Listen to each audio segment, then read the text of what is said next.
Oh, how much further do we have to walk through this dumb cemetery? Lord, forgive me. Further? Our journey hasn't even begun.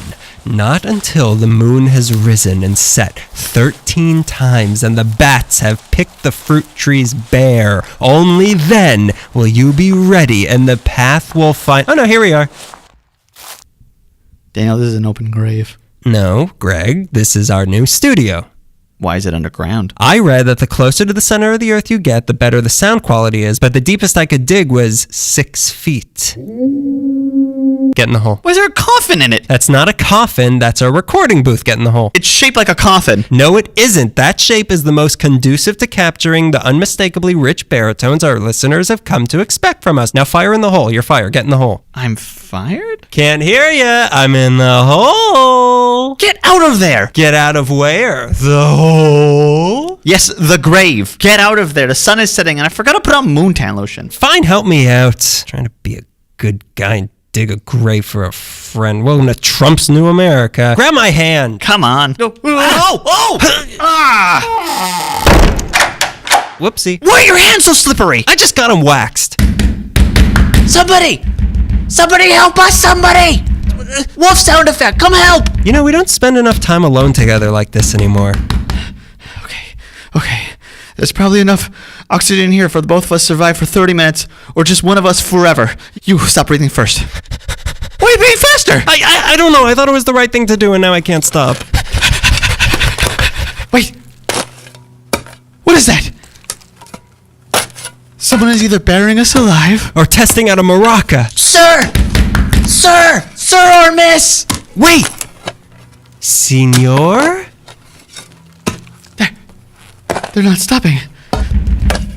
There's gotta be something. There's gotta be,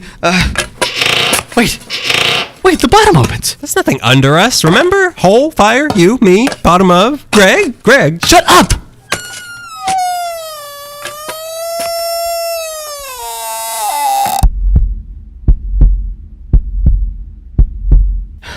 There's a tunnel. Look, it's gotta lead somewhere. It's a tight squeeze, we'd have to crawl, but I think we could just make it. I was at the gym earlier, so, you know. Wait, let me do some sit-ups. There's no time, I'm ripped, let's go! What's that sound? Is it you looking at my abs? Nobody's impressed with those. It's coming from up ahead. Oh, what's going on? Why is everything wet? Yeah, it's weird because it was like that before I got in here. Look, there's a red glow ahead. That must be where the sound is coming from. Hey, Greg Barry, you know that new sound you're looking for? Not now! What? Oh my god. What is that? Greg, I'm scared. I'm gonna touch it. Why do you have to touch everything? It stopped when I touched it. Do you see that? Wait a second. I think it's communicating with us. Oh no. I know where we are. Where are we? Funky town. Get back in the hole! How much further? It's just up ahead. Here it is. Occupied. So, is this a mass grave, or are you here all alone? Daniel, she's a corpse! So I have a fetish. Is that what you want to hear? Let's go! Fine. See you in hell. Okay, we're here. Shut the door. We're safe. Wait, no, we're so buried alive. Is this the same door? Talk about it. Yeah, it is. What do we do now? Shh. Listen to that. Now either... It's not a maraca, okay? Someone is digging us up. We're down here. Help! Help us! Help us! Help! We're down here. Help us! We're down here. Help! We're down here. Help us! Daniel, why did you bring me out here? It's cold and we're surrounded by wolf sound effects. You try to be a good guy and dig a grave for a friend. Welcome to Trump's New America. I told you I buried all our podcast equipment down here to aid the microphone so we get the best sound quality. Well, it sounds like we're testing out maracas. Here it is! Open it up! Gasp! There's 2 skeletons in here! Wait, Daniel, look at the abs on those bones. They're unmistakably my abs. Watch. You're right! You know, I never told you, but I was always impressed with those things. These are our dead skeletons and a living Vincent Price. Yes, you see, they were dead all along in the coffin, but alive as old men above ground. Now isn't this a macabre tale? Actually, I find it a confusing intro. Yes, but it's one that people will talk about. Talk about movies.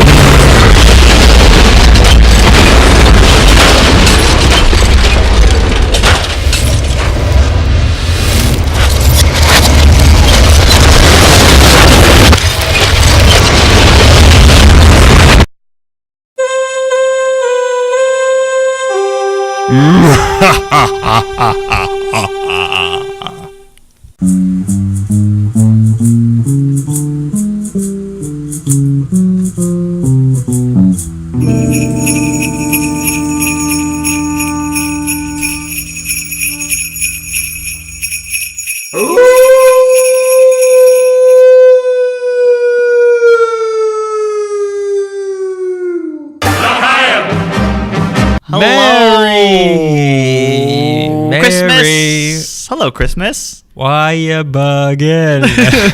Creepy Christmas, everyone. Creepy Christmas, haunted Hanukkah to all of you. I hope that you were looking forward to this From episode. our booish listeners. What's that supposed to? Foolish?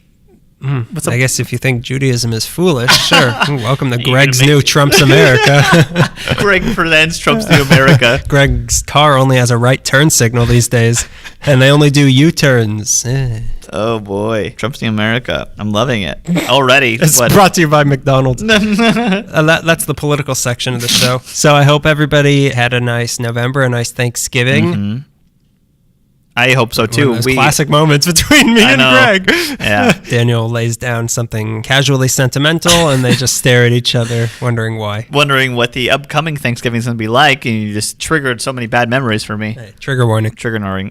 Trigger Norming. Trigger Norman. That's the name of my. Their Paranorman knockoff. He's very rude, but he's casual enough to be like, "Hey, I'm going to be rude." This Creepy Christmas, Hanukkah, we're going to be talking about tales from the canyons. Yeah, the Grand Canyon. Yeah, we were looking into different stories, creepy or kind of grisly, that happened Within the canyons of Los Angeles, of which there are 4. about 4 in the Hollywood Hills. I was always scared of the canyons, and now I'm Yeah. On our first creepy... sick of them because I had to read so much about them. I don't ever want to even drive near there. Our very I don't first... drive anywhere near we've talked about on this show. We're going to live in Pacoima now because nothing ever happens there, apparently. Wait, I can go from Pacoima to East LA.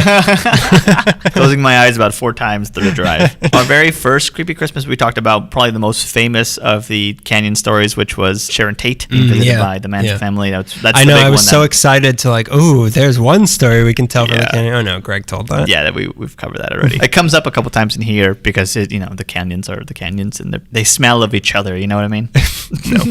No, we don't. They smell of each other. So I'm going to start it off. I'm going to be talking about the police called it the 4 on the floor murders. 4 people in a Laurel Canyon home had been beaten so severely the coroners had to reportedly peel them off the carpet. But it was a beating you could dance to because it was 4 on the floor. But your feet might get wet because there's blood everywhere. It was a brutal crime scene. It was the summer of 1981. It was Wonderland Avenue, and the cops were going to start asking questions to a man who, over the course of 2,253 adult films, had sex with over 14,000 women. Oh, that's it? That's not a lot. That's a guy like me. That's just a good year for me. It's just a Friday night. Well, John Holmes is always trying to compete with Daniel Zaffron, which is hard to do. Revolving door with this guy. This is going to be the Wonderland Murders. Do you know anything about them? Thank you, friend. No, I don't. I had no idea about this when you shook me down and said, Daniel, we're talking about this. We're talking about this porn star character. Talking about this, talking about this. I never Moving want to hear that song again. Okay, so it's 1981, and times are not good for Mr. Holmes. John Holmes was most famous in the industry for sporting a 13-inch long penis.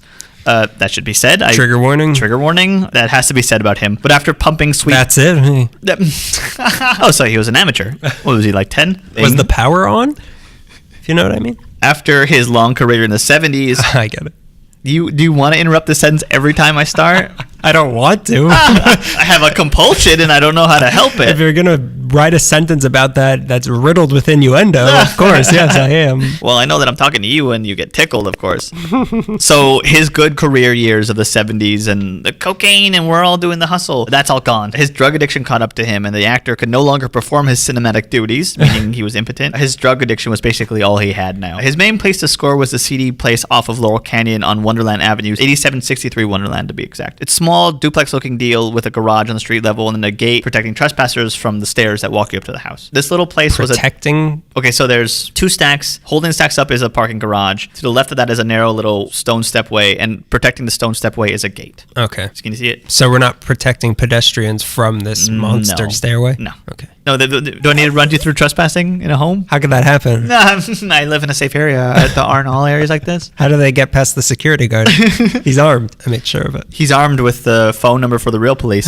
The real police. This little place was a notorious drug den leased to a 46-year-old woman named Joyce Audrey Miller. With Miller was her live-in boyfriend, Billy DeVerrell, who was a criminal who got arrested like some 13 times. And then there's 2 other guys who lived there. David Lind, who was a freelance bounty hunter, and another guy named Ron Launis, who had previously been convicted for drug smuggling. These would be the 3 of the 4 that were on the floor. This sounds like the cast of Star Wars. A bounty hunter, a guy that's been arrested for drug smuggling, and a porn star. Porn star known as Mark Hamill.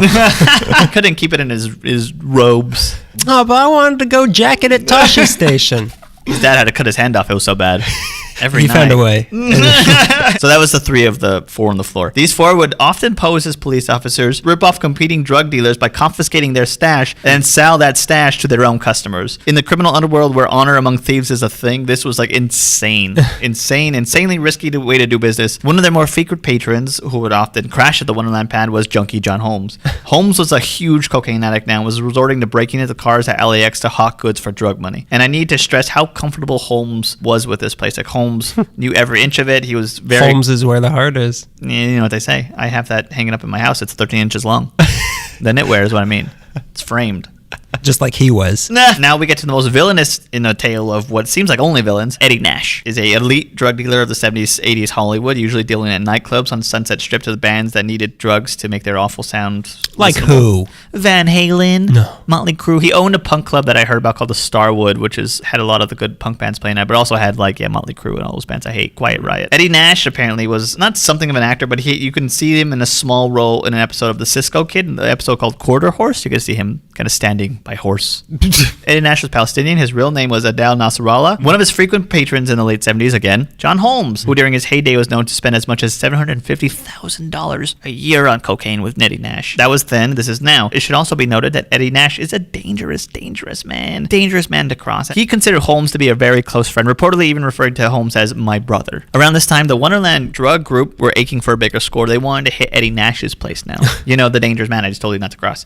They had no idea how they would accomplish this, and then they remember that Holmes knows where Nash lives. Holmes knows Nash. Nash likes Holmes, and Holmes knows how to get in. So a plan develops with Holmes involved, who they didn't think much of, but now suddenly he had value. So on June 29th, Nash threw a party and had Holmes as a guest. It was going good, and everyone's on drugs, and Nash is in a bathrobe, which I keep reading is a thing he used to do. And Holmes leaves the party, but not without unlocking the patio door. Apparently, he came back about 3 times to make sure it was. I don't know if that's true or not. A lot of this is the one story where I'm like, I read the same thing like different times, so everything's kind of speculative when it comes to drug deals that nobody wants to confess to. When it comes to what a guy who's about to be dead did before he died. So later that evening, 3 of the 4, Miller, who owned the apartment, stayed out of it, but then DeVerrell, Lanius, and Lind, and another guy named Tracy McCourt entered the home of Nash dressed as police, and they handcuffed Nash's 300-pound bodyguard, Gregory Dials. Yeah. Now, this is again where it kind of gets sketchy in information. They either shot Dials, or the gun accidentally went off when they were subduing Dials, which scared Nash, and they managed to get to Nash, who was behind a door, who again either voluntarily got on his knees and showed the gang where the drugs were, or one of the guys shoved a shotgun on his throat and forced him to do it. Either way, the Wonderland gang made off with everything. They took Nash's heroin, his cocaine, his quaaludes, jewelry, and cash money, totaling about $185,000. It was later estimated that all together with everything, they walked away with like about $1 million of Eddie Nash's loot. Holmes and McCourt, who both played minimal parts in the scheme, were shortchanged and reportedly both furious, but they accepted whatever they can get. It was more than what Nash got. It was a devastating loss to Nash. He was like, even more than monetarily what he lost, like his reputation as an organized crime boss was now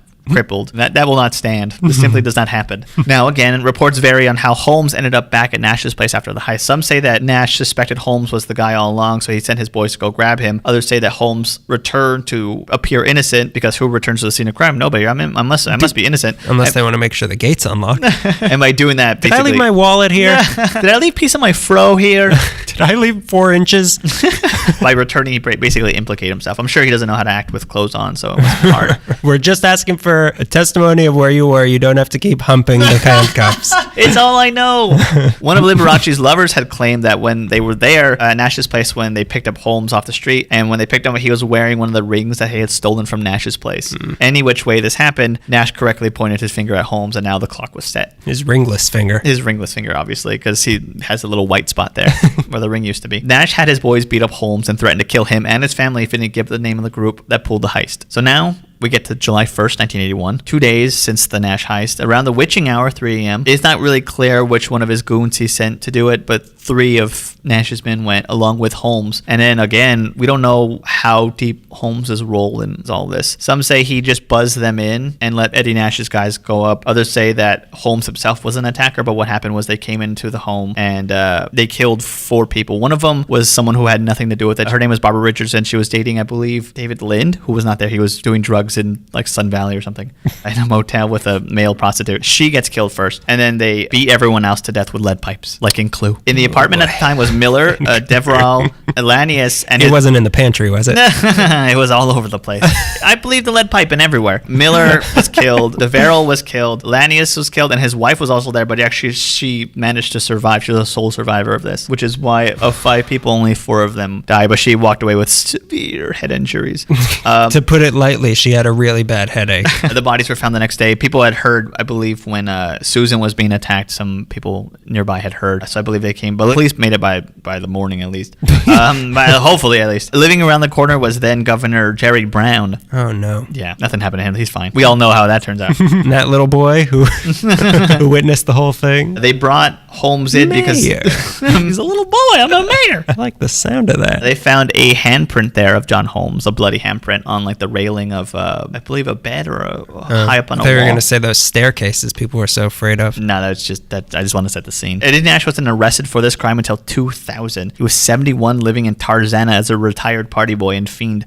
He was brought in for. They have a community for them. Fiendsville. It's called Tarzana. He was brought in for 16 counts of criminal charges, which includes bribing a jury in the 1981 case. That trial ended in a mistrial. The panel was deadlocked 11-1. He bought off that last person. They brought him in for drug charges, racketeering, money laundering. No murder though. Couldn't get him on the murder. They almost got John Holmes on that, but he died of AIDS before they could ever charge him for the crime. Years later, before he died, after he committed this act, he confessed to somebody, I believe his wife, that they brought him and they forced him to watch what happened. That he had no part in it, but then they still kind of don't believe. They still believe that they believe that he killed people. There aren't a lot of reports about hauntings for this one. I read a couple little things here and there, mostly that the ghosts are very angry, that they will push and pull all visitors. Don't get too close to the TV or else supernatural activity intensifies, I read somewhere. The TV show. The season finale gets way good. So it's still a house? It's still a house. The people bought it recently knowing full well what it was. Hey, we drove to the Manson murder house on Halloween. Yeah, people would live anywhere. Yeah. It's Hollywood Hills. That's how you know that you made it. Yeah. If someone was murdered in your house, you know you're a success. Well, that's grisly. Yeah. They made a movie with Val Kilmer called Wonderland. It's very good. Why did I not know about this? Oh, it's porn. That's why. Sinners. All of them. Yeah. But not for the killing. Everything before that. Not even for the drugs. That's fine. Just keep it under 7 inches. God gave everybody 5 inches. You're not allowed more than that. Okay, so now we're going to another canyon now. Enter this one into your GPS. Final destination, Tavern on the Scream. This tale will focus on the least canyon named canyon in this episode, Beverly Glen. Beverly Glen.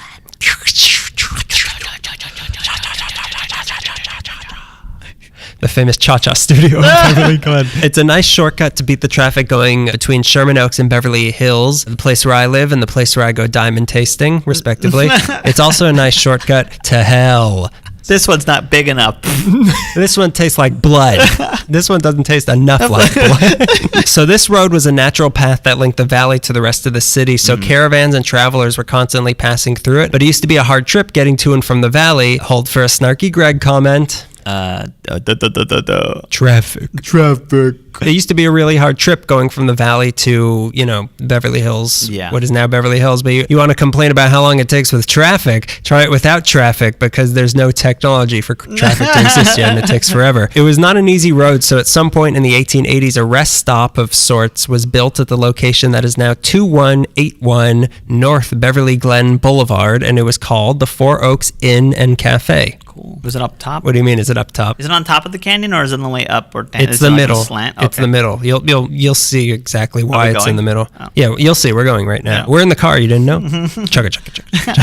So it was named that after a huge oak tree that grew in front of it that was formed out of the trunks of 4 different oak trees that grew too close together and melded together as one. I know all about that. Don't go looking for this oak tree because it was cut down in the 1940s to make room for a parking lot. Didn't those Beer brothers learn anything from cutting down old trees? Nah. This place was a welcome pit stop for people. A pit spot on the city is what it became. It was a welcome pit stop for people traveling on this road as it was pretty much at the midpoint, like I said, because it had a lot of shade and there was grass and springs for the horses and it was just a nice place to stop and to eat something on your really hard journey. There was another place to stay that sprung up a little later just down the road at 1508 North Beverly Glen that was known as the Old Roadhouse. It seemed like a nice little place until it wasn't. Because they wouldn't clean it. Martha! Around the turn of the 20th century, there was a wealthy landowner from the valley who pretty regularly would ride with his wife through Beverly Glen and go see a show in a theater. Then on the way back, since it was late and the road was long, they would spend the night in this roadhouse and finish the journey the next morning. What an evening. Yeah. The wife loved the theater, but sometimes her husband wasn't able to join her, so every once in a while she would make the trip through Beverly Glen alone and go see a show. During one of these solo trips to the theater, she met another young theater lover, but unlike her, he was a male. Oh, no. His pants fit differently. That's odd. Huh. Better kiss him. My policy. Your pants are weird. Give me a smooch. As much as this flamboyant young man loved theater, he loved wearing yellow just as much. I can no longer relate to him. I'm a maroon boy. I'm a periwinkle pal. The two of them struck up a friendship and would see each other at the theater more and more until one day they decided to take the show into Act 2, the bedroom. Starring me and you. Duration. To be determined. To be determined. Finished. The location they chose to stage their torrid affair was at the Old Roadhouse. You went to that with your husband. I know. How dare you? But don't find a bush. Just like a opera-loving gentleman does. Right behind a bush. But don't forget this woman's husband still existed, and a friend of his... She did. A friend of his saw the two together and tipped him off to what was going on. Golly. So when the husband found out, he was angry. So in a fury, he got on his horse and he grabbed the closest thing he could find, a scythe. Wow. In a rage, he rode at night across the entire valley like the Grim Reaper. Oh my God, I hope he uses that to cut open a gun shop and grab a civilized weapon. This wheat needs to be harvested. So he rode across the entire valley, up Beverly Glen, past the Four Oaks, and up to the roadhouse. He got off his horse, he charged up the stairs, scythe in hand, and he burst into the upstairs bedroom where he found his wife in bed with the yellow-loving opera man. The husband raised the scythe, and in one... cut off the lover's head, sprayed blood everywhere. Wow. Everywhere. Now, the two things I read that happened next were either the husband was apprehended and tried and executed for his crimes. Single day. Or before the head even stopped rolling. I also read that the locals came after him and hanged him. Oh. So in either case, he was killed, and the wife lived happily ever after, inheriting all of his money. Wow. Hello, opera. They wiped up the blood in the room, and the roadhouse lived on, but eventually it was turned into apartments. The Four Oaks, let's get back there a little bit up the road. They went through much more interesting changes over the next few decades. It was remodeled in 1909, and part of this renovation is still there. They did good business until the 1920s when new, easier roads to get between the valley and the rest of the city opened up, and more cars came into the city, so the traffic in Beverly Glen started to dissipate, which meant less customers for this restaurant. Yeah. To cope with this, they decided to rename themselves Cafe Four Oaks, and they became a speakeasy. Its remote location helped them go, like, who's gonna, the cops, they're not looking they're up all there. fat. Yeah. They can't get up here. All those Keystone cops are weighing down the car. They can't get up the hill. Bill Parker's afraid of heights. All the liquor was served in the bar on the first floor where supposedly Duke Ellington once played. All right. Yeah. And then up on the second floor was a bordello. A house for women. A safe place for women to exchange goods for services. Good Golly. Miss Molly, what are you doing here? How much do you charge? So once Prohibition ended, the place went back to being a regular sort of restaurant hangout. That must have been the day when people showed up like, I'm here to see Missy. No, we don't do that anymore. No, that's the name of a sandwich now. It's $16. And 69 cents. You're used to that, sinner. So it became a popular place for celebrities to hang out over the years, like Steve McQueen and Vincent Price. He used to hang out there. Of course he did. In the late 1960s. Ooh, dreadful. Oh, is anyone still upstairs? In the late 1960s, it had been bought by a former actor named Jack Allen, who decided to remodel the place. Among the things he found while remodeling were the remains of a moonshine still behind some panels downstairs. Cool. And then a secret compartment behind that led to a hidden pathway that took you to a house up the hill, which is scary in its own right. H.H. Holmes designed this? John Holmes. Other things they found behind the walls were old makeup containers and lipstick and purses left over from those nasty women working Painted upstairs. ladies. But the remodeling also seemed to unleash something more sinister within the house. What do you speak of, Daniel? What Let is me this? tell you, I am frightened. Activating wedding pants sequence. While the work was being done, one of the busboys from the restaurant slept in the main dining area one night to make sure nobody tried breaking in when there was no windows or anything. So he's sleeping in there, and then in the middle of the night, he wakes up and he sees a glowing figure of a man floating by the fireplace. So the busboy freaked out and left. But this wasn't the last time that this bordello ghost, as he's called, was seen. He's also been seen in the bar and is apparently very loud and very angry. Wow. He's been responsible for footsteps heard going up the stairs, disembodied voices in the kitchen, doors opening and closing, and lights going on and off. The strangest encounter, speaking of people like, where's all the ladies? The strangest encounter with him was when Jack Allen was asleep in the room he lived in upstairs in the middle of the night, and all of a sudden the door bursts open and the bordello ghost barges in, and the ghost reportedly looked, quote, confused. And Allen was yelling at him, get out of here, you don't belong here. But he didn't leave. He did eventually, but he was there. He has to ask him a couple times, go! Please, then sir. How? Moo! Release me. It's hard to tell exactly who this ghost may be because, who knows what sort of unreported atrocities were committed in that place over the years, being a cowboy rest stop and a bordello. But it's commonly believed that this is the ghost of the husband with the scythe. Oh. Even though it happened down the road, they believe it is him. Either he's lost or maybe he had stopped at the Four Oaks before he went to the roadhouse on his search, looking even in death for the guy in yellow, taking his wife to La Boheme, if you know what I mean. I don't. Me neither. We should have bought those opera tickets. Meanwhile, down at the place where the murder actually happened, there are some not so ambiguous hauntings going on. I don't like this one. It scares me. The best documented story happened around the same time in the mid-60s when the people living on the top floor of the roadhouse, which is where the murder happened, they were two female UCLA students. They would often have problems with the electricity up there with no logical explanation. The horror. The air would go cold a lot of times, but more frighteningly, they would hear heavy footsteps pounding up the stairs and then stop right at their door and just hear like, oh God. The thing was, there were no stairs going up to that floor. Like during one of the renovations of the place, the interior stairs that the husband had taken, they were covered up, and the only way to get to that room was like an outside, like the ones you were talking about, those scary steps on the side of that house, exterior stairs going up. Also, even if there were stairs, it's weird. For sure, But this is there's no stairs here. It's the ghost of stairs, really. It's the ghost of stairs that the renovators killed. This is when the big one happened. Okay. Get ready. One night, one of the two ladies, she came home and she parked her car and thought she saw something in the rearview mirror. So she turned around, but there was nothing there. Then she looked back in the mirror and she saw standing behind her car a man dressed in a yellow opera cape and black tie with no head. Just standing behind her car. So she freaked out. She ran upstairs and she said, I'm not letting you in this time, ghost. And she's dead. She ran upstairs and she runs inside and she tells her roommate, I just saw something horrible. So her roommate looks outside and said, was it a man dressed in yellow with no head? She's like, yeah. And she's like, well, look outside. And there's just a man in yellow with no head standing outside. I would say looking at them, but who can tell? Yeah, no, we have to find ahead to find out. You can still face somebody with your feet and arms, shoulders. His shoulders were pointing right at them. So just standing out there, and he was there for like 15 minutes, and they just disappeared. What? And then the next time they saw the landlord, they brought it up, and he's like, oh, so you met him? And apparently everyone who's lived there has had an encounter with this headless man. Oh, my golly. So obviously this was the decapitated lover hanging around waiting for the wife to come back. He's also been reportedly seen in front of the Four Oaks as well. There was also sometimes they heard sobbing on the front porch of the roadhouse, either from the lover crying over his lost head, which again, I don't know how he can do that, or from the husband weeping, finding out like, I can't believe I have to go decapitate someone. I have to. I have no choice in this. Frontier law. Yeah, frontier law. The two UCLA students held an exorcism and they claimed it worked, but the ghost came back in the 70s, but apparently it only works for a decade at a time for each generation. He couldn't resist shag carpeting. Nah. I gotta get in on this. But apparently the headless lover, he's pretty friendly. He's a nice guy. In 1972, an actress... That's a problem. He's too friendly. He's got a good head on his shoulders. Boo. In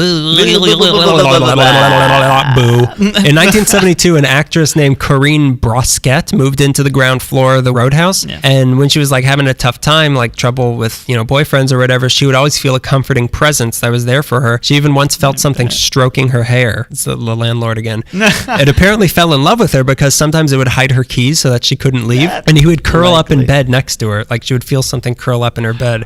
But I guess that's comforting to some people. I guess. One time the headless ghost got into her car and rode down the street with her before she was like, I'm not taking you into the city because it's changed too much since you were alive and you'll get lost. So he got out. During the 90s and 2000s, the Roadhouse was converted into a house, but I don't know if there's still sightings of the headless lover that are there. The Four Oaks reopened as a French restaurant in 1987, run by the first maitre d' at Spago, Henry Labadie. And it was sold in 1989 and then closed down again in 2005, the victim of the recession. In 2013, it was sold for $3.5 million to some farmers/restaurant people named Robert Walsh and Sandra Costa, who now have a 20-year lease on the property, and they said they were going to reopen it, but they haven't. It's it's an unsettling place to see, especially at night, especially when you're having an affair with the wife of a wealthy landowner and you love yellow as much as I do. Scary. You're setting yourself up for danger, my friend. What could happen? You want to come to the opera with me? They don't even sell scythes anymore. You're good. I told you about the scythe in Big Bear when I was... I don't remember. Tell me again. I used one to kill the man cuckolding me.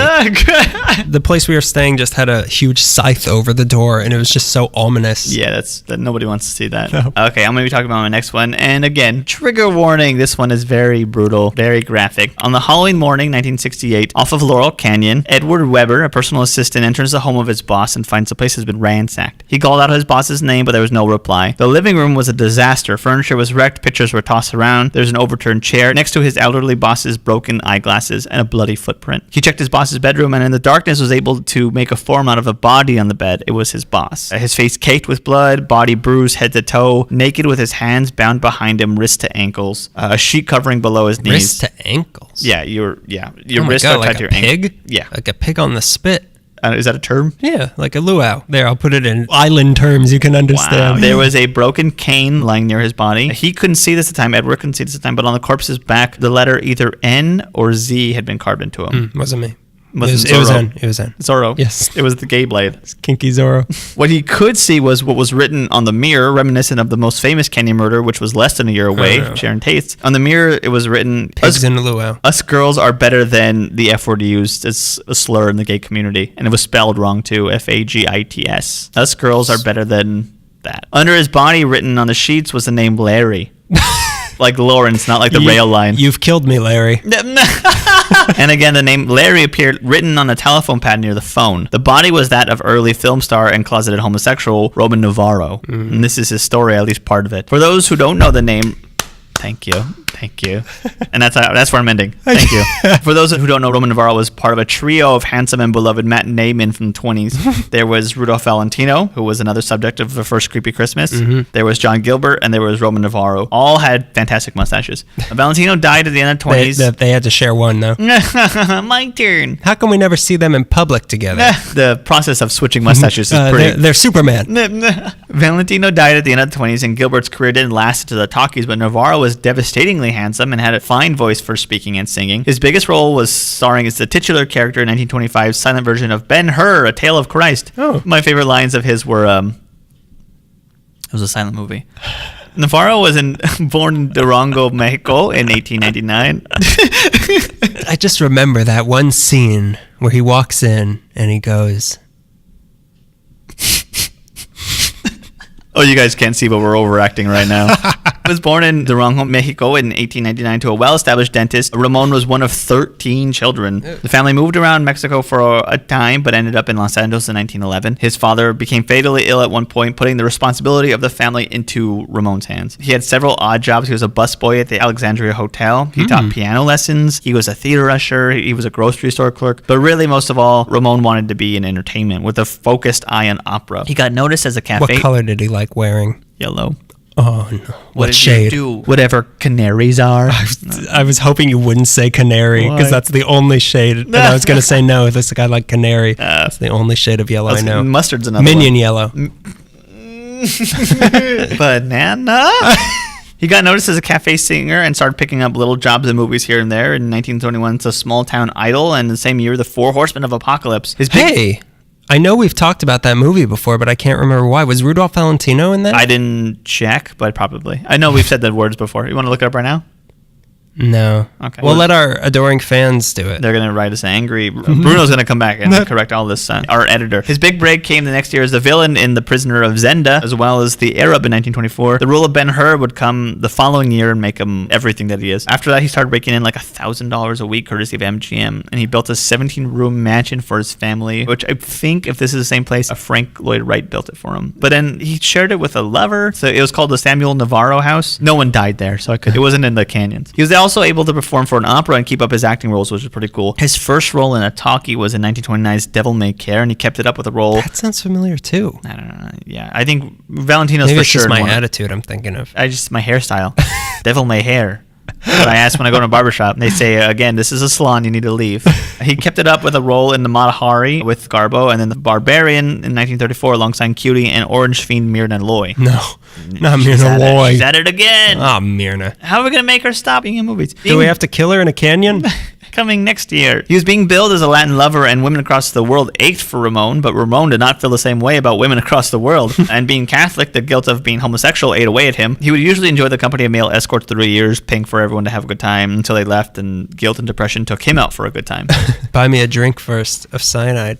But although he could transcend from silence to talkies, his career kind of dwindled when that style of acting kind of died out in the 30s. The rest of his career, he started in little things here and there and found some work on television, that new revolutionary thing. He kept up with movies and singing through the 30s, but his reluctance grew to keep acting, and through the 40s, he spent most of it not acting. He spent most of his time on a 50-acre ranch he bought in San Diego. The last movie he was in officially was 1960's Howler in Pink Tights, and he carried out some TV roles through the decade. A long career. Yeah. Truly, though, he was emotionally done with acting years before that. In the late 60s, he was, age-wise, in his late 60s, approaching 70. He was a lonely alcoholic living in the Hollywood Hills, now just keeping up with escorts and drinking his guilt away. Now comes Larry. Larry. And then along comes Larry. Hiya. You're gonna die. The Larry, whose name was written all over the crime scene, refers to Larry Ortega. Larry was a prostitute and a hustler who had worked for a famous Hollywood arranger, which is a nice way to say pimp, named Mr. Richard. I cannot find anything else on Mr. Richard. Mr. Richard. You get the innuendo there? Oh. I think. I don't even like know. Nixon. Tricky dicks. Oh no.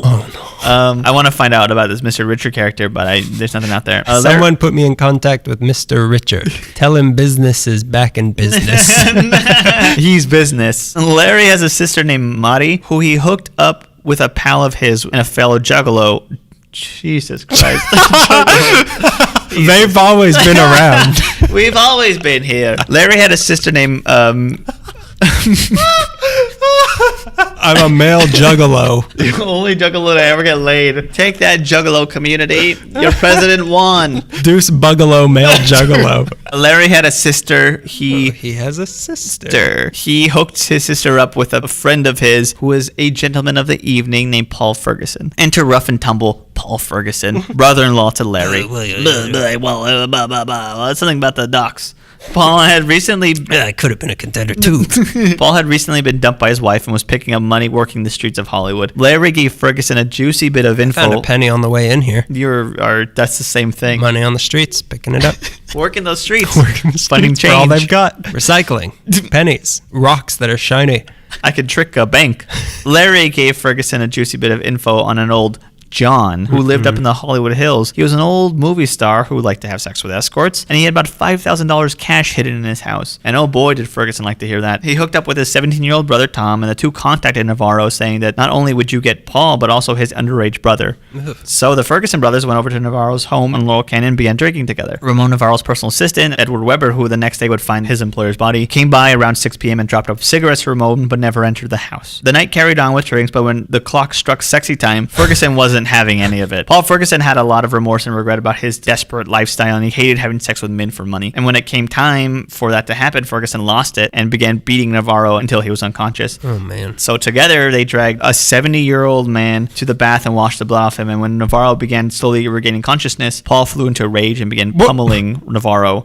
Just because he was waking up? Basically. He started hitting him with the riding cane that they so hard that he broke the cane. He hit him in the head and the shoulders until Navarro laid on the ground, and it was there that he choked on his own blood. Then they tried to stage the scene, dragging him to the bedroom, tying his hands up to look like it was like a sex act gone wrong, writing that dumb crap on the mirror to make it appear as if it was a woman that had committed the act. It makes sense why Larry's name was written by the telephone, but it doesn't make sense to me, and I can't really figure out why they wrote it on the bed sheets. Yeah, maybe he was like still kind of alive and Larry.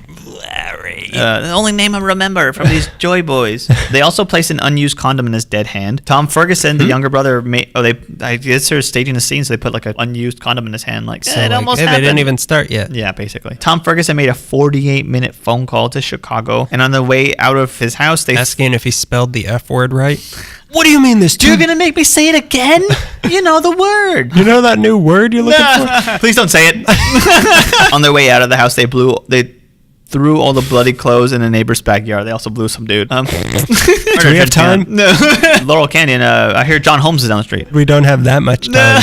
In the end, the brothers got away with $45 in cash. The money, perfect crime. Yep. The money that Larry referred to had already been spent on redecorating his music room. So they were both arrested in Bell Gardens after about 6 days after leaving a very colorful trail of clues for them. They were both sentenced to life in prison. Tom was released from prison after being granted early parole at the age of 25. He ended up returning to prison after raping a 54-year-old woman. Oh my God. Paul Ferguson was released after several years, but found himself back in prison in Missouri for raping a woman. And the justice system keeps on not working. At Ramon Navarro's funeral, over 1,000 people attended his open casket funeral. Why would you have an open casket if someone was beaten to death? They can do wonderful things with I guess so. Silly putty or whatever. He is silly putty. He's buried at the Calvary Cemetery in East LA, but in case you missed his 1968 I swear to God, someone else from last month's episode is buried there. Go on. We'll look into it. Yeah, if you missed his 1968 funeral, which you probably did, you could still pay Navarro a visit at his former residence, 3110 Laurel Canyon Drive. There are reports of poltergeist moving things in the home. Those are the worst kind of ghosts. Yeah, because they move stuff. Many people just say that it has an eerie feeling as if someone was brutally murdered there. Somebody killed there. It feels weird. In 1970, a stuntman named... Why do I want to name my child Larry? In 1970, a stuntman named Ryan Calley, who was also a fan of Navarro's, started dressing like Navarro after he moved... Oh, I forgot to mention that he bought the house and moved in. When he lived there, he started dressing like Navarro and even decorated his home the way it was when the actor was murdered. Wait, like on purpose or... Yeah. Oh, that's weird. He put ads out looking... Both would be weird. Yeah, both are. I mean, one's spooky and one's just dumb. He put out ads looking for original decor and furniture from the home that belonged to the actor that would have been in the house when he was killed. Like he wanted to re-establish the scene of the crime. Bring me that condom. I hear it's not used. Bring me the condom of doom. Bring me the condom of Alfredo Garcia. He doesn't use them! In 1980, Connie Chung heard about this and filmed a TV show called Two on the Town, which was either a haunted house show or it had an episode at least that was about a haunted house. Filmed there in the Laurel Canyon home, and several crew members refused to enter the house. Really? Saying that they just had an overwhelming sense of dread. Years later, Callie and his brother were having an argument in the house, and when Callie was about to leave, he turned to his brother, who had a gun to his own head, and fired and killed himself. What? Callie then sold the house. That's Roman Navarro's house. I don't like that. Nah. Is it still for sale? Let's tour Laurel Canyon and see what murdered homes we could buy for no money. For the penny you found on the ground tonight. It's time for another story from it. This one is also on Laurel Canyon, actually. Ooh, well, I'm going to move my car. I'm going to park here and you can pick me up. Now, for a tale I'll call Prestidigious Spooky. in the Houdini Mansion. God. Oh my God, no. I don't want this episode to be released because if anyone hears that, I feel like we're going to get fired. You better hope that there's another curse and this recording gets deleted. Let's begin with the... Did I lose you at prestidigious spooky?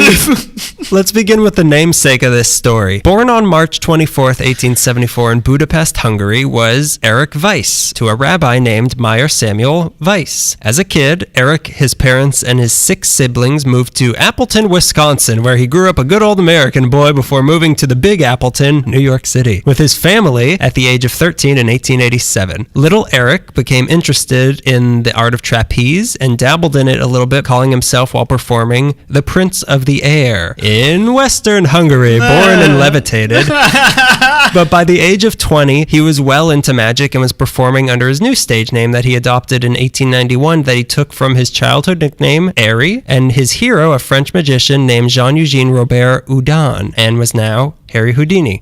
That's who we're talking about. But Houdini. Houdini, Houdini. Around this same time, also, he saw a woman named Wilhelmina Beatrice Ronner performing in a play in Coney Island. He would do stuff at Coney Island, which is very cool. Yeah, he fell in love, and the two soon got married, and she would go by the name Bess and became Houdini's assistant in all of his shows. Cool. He was great with locks and handcuffs, but nobody really cared. But in 1899... I cared. Then how come you weren't born yet? But in 1899, a vaudeville manager named Martin Beck took notice of him and started booking him in vaudeville theaters all across the country, and then sent him on a 5-year tour of Europe from 1900 to 1905. Wow. So here he gained some serious fame as a magician, but also was in a few of the very first moving pictures doing magic during these years. Mm-hmm. When his tour was over and he came back to the US, he was a star now and would soon become the highest paid performer in vaudeville in the country. His signature was his escape tricks. Yeah. He did things like breaking out of jail, getting out of handcuffs, getting out of coffins, which we could not seem to do earlier. Some of his most impressive escapes were things like the milk can, which had him locked in a milk can filled with water, which I'm assuming is a lot bigger than what we're thinking. Yeah. Also, if it's a milk can full of water, is it still a milk can or is it a water can? Depends on the type of milk. That's is it fair. 1%? It's basically a milk can. Straight Milk from the milk. udder. You hear me? Straight from the udder. Nummy nummy. My milk warm? I want it raw? Perhaps with blood in it. Why? There was another one called the suspended straitjacket escape, where he was put in a straitjacket and then hung upside down from a crane or a building and had to get out of it and then fell to his death. His crown jewel was called the Chinese water torture cell, where he was locked into metal boots and lowered headfirst into a glass tank of water, and he had to hold his breath for 3 minutes while he picked his way out of all of the locks. Even if, like, this isn't really magic, he's still holding his breath for 3 minutes. And also doing something you could never do. Yeah. Get out of metal boots. That's 2 things I can never do. Untie my shoes and hold my breath. I can't also touch water because I'm a gremlin. It's still a mystery how he did most of his tricks, because his journals were left to his brother when he died, and then when his brother died, the journals were destroyed. So no one will really know. With an entertainer as popular as this, it was only a matter of time before Hollywood came calling. Hello, Mr. Houdini. Hollywood here. Okay, I'll hold. In 1918, a producer named B.A. Rolfe, Bank of America Rolfe. Bachelors of Arts Rolfe, he offered the lead to Houdini in a 15-part serial named The Master Mystery. I wrote down The Mastery Mystery. Okay. It might be Mastery Mystery. I was also dreaming when I wrote this, so I don't really know. Also, it was that era and everything was dumb. Yeah. Everything ended with a Y, just like the decade did. Why? It's the Depression-y. He was in the Mastery Mystery, or Master Mystery, in which he performed his greatest trick of all and made that production company disappear. It was not a success, but he was picked up by famous players Lasky, where he made 2 movies called The Grim Game and Terror Island. All in all, he spent about 9 months in Hollywood. But where did he rest his head during this time? Go pee-pee and potty. In the Chinese water tank. Into a milk can. Which is why he wanted to get out of there. So that's the question at the heart of this story. Where did Houdini pee? It's a question nobody can really answer definitively, but the clues start in one particular area of an old stagecoach route we now know as Laurel Canyon. Stop it. The area in question here is between Willow Glen Road and Lookout Mountain Avenue. So it's said that in the frontier justice days of the city, this area was used to hang bandits, which must be why a wealthy landowner of a downtown department store named Rolfe M. Walker decided to build his manor here at what was 2398 Laurel Canyon, but is now 2400. Walker was a shareholder in the Laurel Canyon Land Company, which took control of this area in 1907, and in 1915, Walker brought in builders from from Europe, and construction began on his dream home. When the dust settled, what stood on that spot was a 3-story mansion in the Edwardian style with 11 bedrooms, 9 bathrooms, a ballroom, a ballet room, a rehearsal hall, and 4 acres of property covered with a pool, grottos, ponds, fountains, springs, waterfalls, and the centerpiece was this huge stone staircase out front. Sounds like a Mayan temple. It also had a driveway that you could drive into from the street and then park at the top of it, and then the floor would rotate to face your car back towards the street when you They leave. didn't have the technology. What year was this? Slave labor. They made the- 1915. They didn't even know about turning at the time. They didn't have circles. A really nice... You don't turn me round, baby. You What's the turn song? me square, square. You turn me at certain angles, baby. Like a phonograph. That's what I was looking for. You square turn me photograph. cylinder, baby, cylinder, wax cylinder. Like a phonograph. It was a really nice sounding place, only it seems that this entire area of Laurel Canyon is cursed. The first of the strange things happened in 1918 at Walker's son's 40th birthday party on Halloween. Mm-hmm. The son went upstairs to his room where he met up with a man who, it turns out, was his lover. A lot of illicit homosexual love in this. It's the Hollywood Hills. And in this recording Also, studio that we're in. My thing happened on Halloween, too. Yeah, that is weird. Well, shut up. The two proceeded to get into an argument, and the son ended up throwing his lover off the balcony, which had the What? strange effect of killing him. Odd. Peculiar, even. How did that happen? Boy. He killed him. Gravity is a murder. He threw his lover over a balcony. Yeah. Like that scene Hey, in who hasn't Braveheart. wanted to? Come on. You mean they start jabbing at you, like trying to, they dig, and they're like, hey, I thought we were going through They that said thing. they stopped playing Pokemon cards? I'm not gonna! I bought them. I'm going to play with them all as much as I want. So Walker needed to cover this murder up, so he ended up spending all his money on bribes and things like that, and it worked as the court ruled that they had insufficient evidence to convict him. But He's not dead. we can work with this. This left Walker in need of some money, and that just happened to sync up perfectly with Houdini coming to town looking for somewhere to live. Now, this part of the story here is all speculation, and everybody has their own different version of exactly who was living where. Yeah. So they say that Walker and Houdini were friends, which is why Houdini came to him when looking for his place to stay during his time in LA. Some even go so far as to say that Houdini was actually a silent investor in Walker's land company and owned part of Laurel Canyon. And so he owned part of this area, including the mansion. Problem is, there's no physical deeds or contracts or anything that have Houdini's name anywhere. Not as an owner, not as a tenant, nothing. Wow. But then again, Houdini was never one to have his name on contracts or anything like that. So you don't know who Was that who really part of knows. his act, or was that like a business thing? Like, it seems like it's very theatrical. His Didn't hands know. didn't work for anything except undoing locks. Every time they gave him a pen, he undid it. Where'd the pen go? I don't remember. Is this your pen? It was.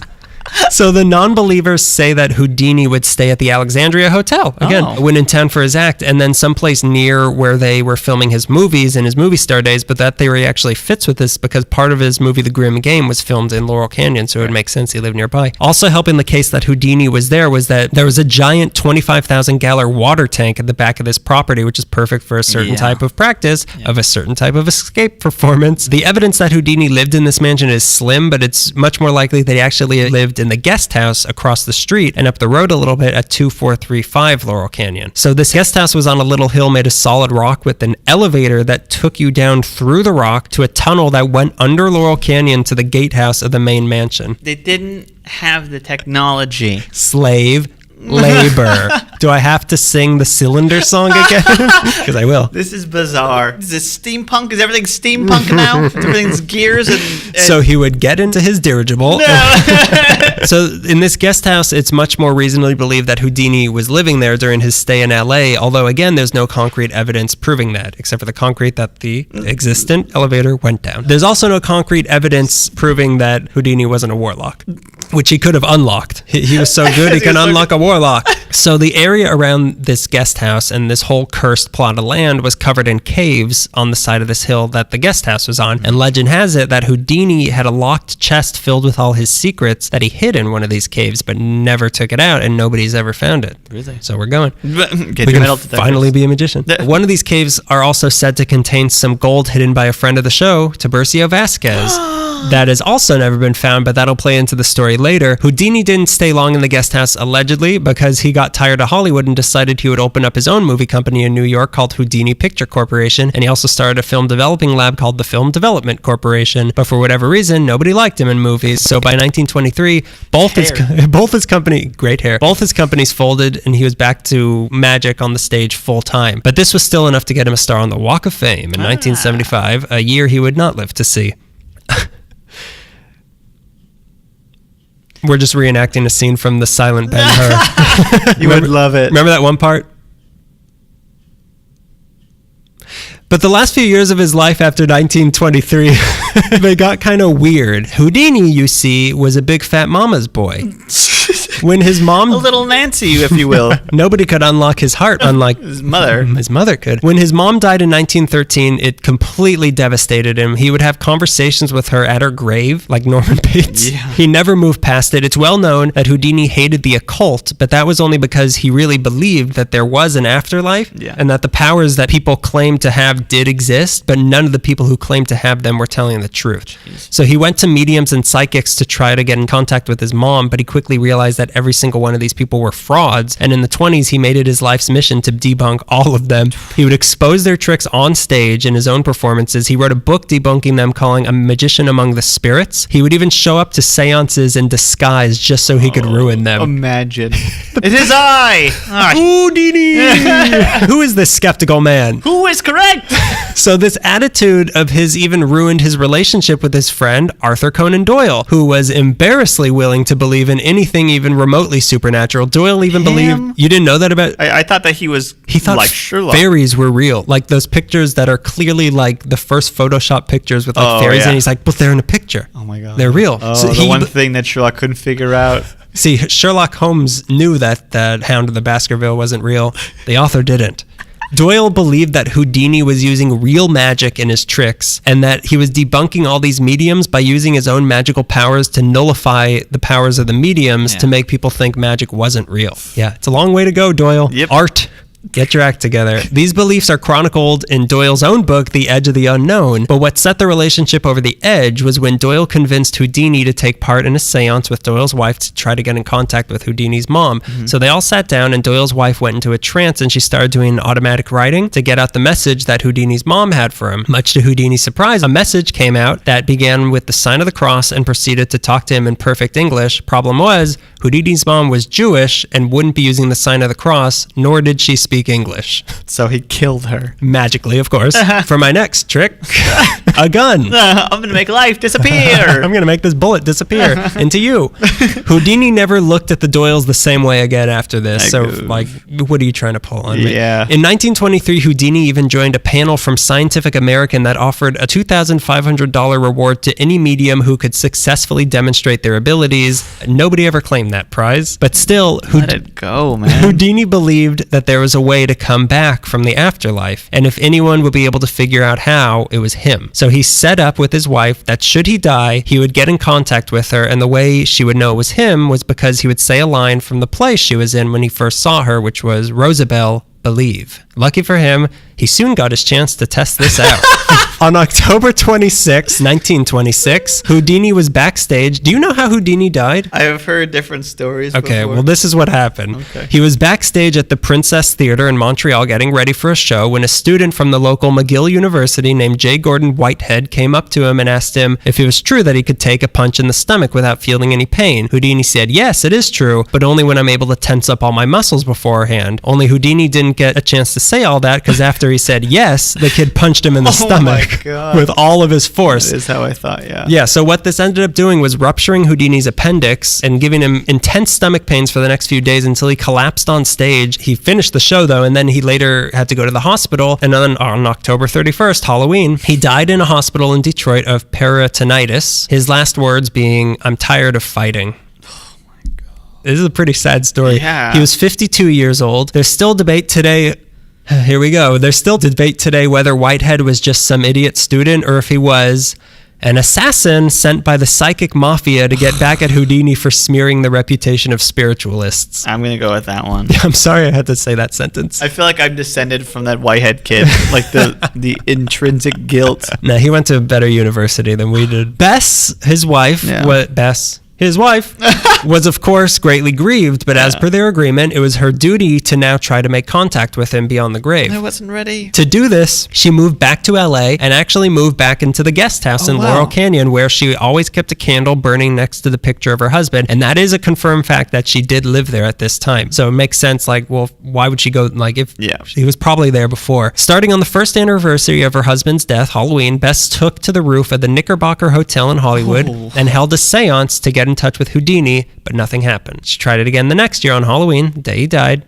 Nothing happened. She kept doing this every year for 10 years, every Halloween night on the roof of the Knickerbocker Hotel, but nothing ever happened. So on the 10th attempt, she gave up. Strangely enough, once they stopped the seance, a thunderstorm broke out and rained all over the roof of the hotel. And even stranger, it rained only on the roof of the hotel. Like nowhere else in the city got wet. Really? Yeah. What year was this? This was 10 years after he died, so 1936. Okay. If my math fails me. Bess went home that night and she extinguished the candle next to the picture of her husband, saying later, 10 years is long enough to wait for any man. Even though she gave up, others didn't, and the torch of these seances was passed on to Walter B. Gibson, a magician and writer of The Shadow. Oh, wow. So wow. The tradition was passed down through the years, and there's still seances held every Halloween around the world to try to get in contact with Houdini. Yeah. In 1935, the annual Pacific Coast Association of Magicians convention was in LA. So on July 24th, Bess got permission to have a party for the some 500 magicians in town for the convention at the mansion. And since it was Bess Houdini who staged the party, the newspapers started referring to that place as the Houdini Mansion, and the name just stuck. So that's why it's referred to as the Houdini Mansion. Unfortunately, that same year, Walker, the owner of the mansion, he died, and the house was bought by a real estate broker named Charles Wilson, and Bess could stay there no more. It was time to kick out the venerable widow to make room for some genuine riffraff.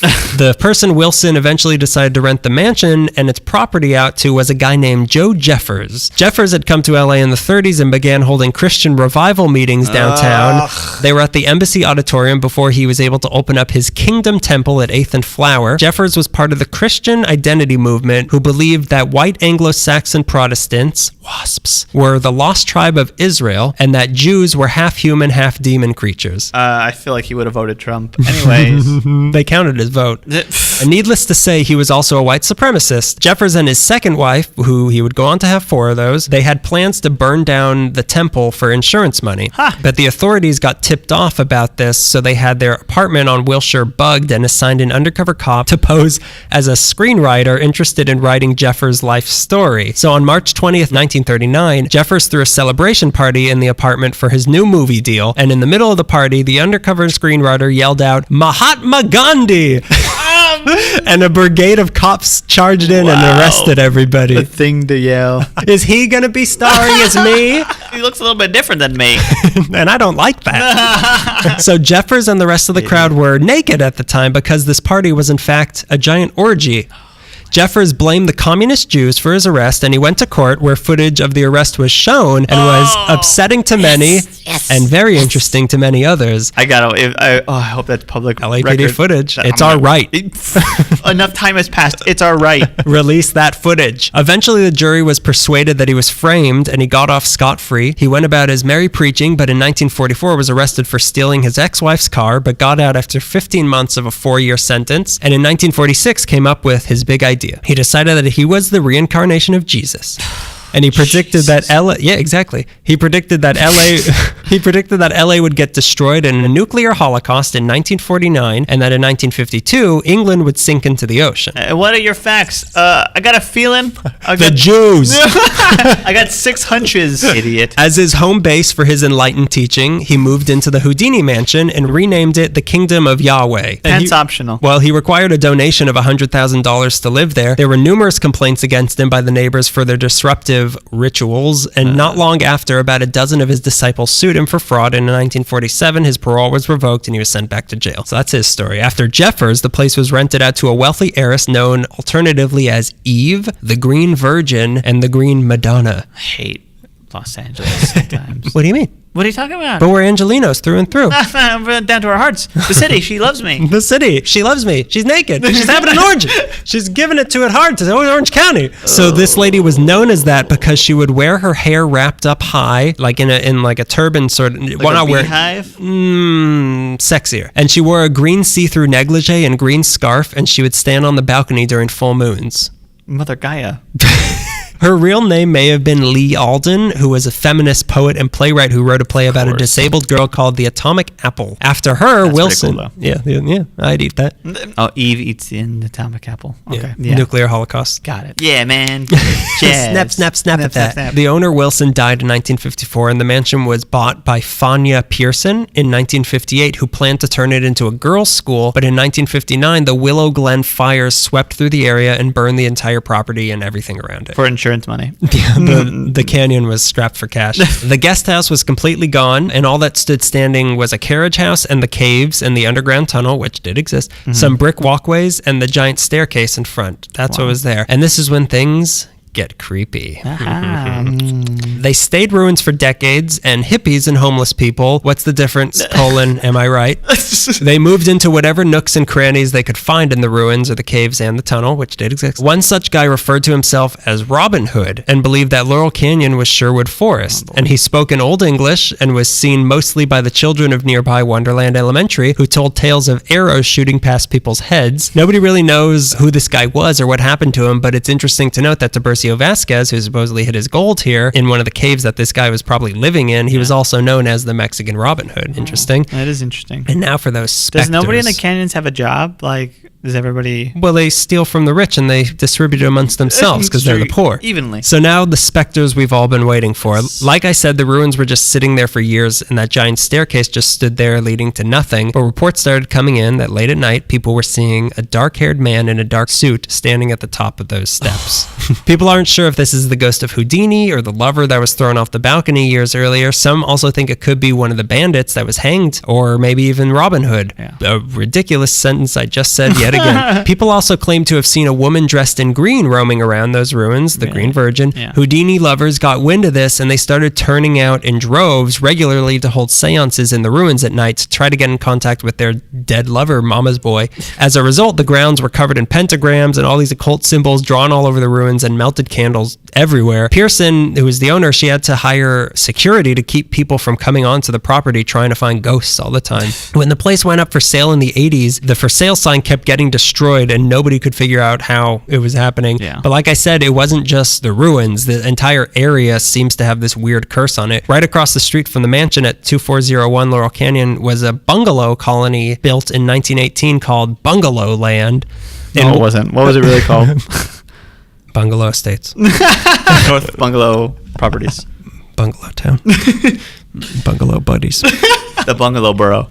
In one of these bungalow homes lived an early silent film star named Bessie Love. No relation to Buddy Love, my favorite Eddie Murphy character. The legend was that on the very spot of land that her bungalow was on, some treasure seekers came to the area trying to find the gold that Vasquez had hid, but he found them and he killed them right there on that spot that then became her house. So because of this, Bessie would regularly hear moaning and men's voices in her place. Sometimes they weren't invited.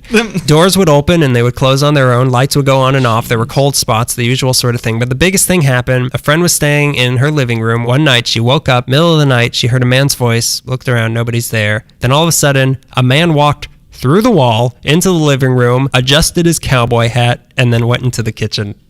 Not even a howdy. Wipe your feet. It was the worst sleepover party in LA history. The guy who lived there in the 90s once went outside to get something, and he had the front door slammed behind him and deadbolt shut, so he couldn't get back in. Also right over there at the intersection of Lookout Mountain and Laurel Canyon, sometimes late at night, an old-fashioned carriage pulled by two white horses, it silently roars down the hill, turns left onto Laurel Canyon, and then disappears. Really? It's even been the cause of a few car accidents. Another haunted haunted house right there is at 2451 Laurel Canyon. Being a mansion right next to the supposed Houdini Mansion, this place has gotten lumped in with the legend and is often confused as being the Houdini Mansion, but it isn't. Don't be confused. This one was built in 1925 by a guy named Richard Burkell, and some say that Errol Flynn was said to live here in the 30s. Coincidentally, Errol Flynn played Robin Hood. Yeah. There's also no concrete proof of that, but this place burned down in the 59 fire as well, but it was rebuilt and eventually bought by music producer Rick Rubin, who turns it into a recording studio and refers to it as the Mansion, and it's not immune to the cursed hauntings of the area either. Bands and musicians like the Red Hot Chili Peppers, Jay-Z, Slipknot, Marilyn Manson, System of a Down, Audioslave, the Mars Volta, Maroon 5, and Linkin Park. Which one of those don't belong in that group? A couple of them. They don't belong in society, I'll say that. Oh, but I love Audioslave.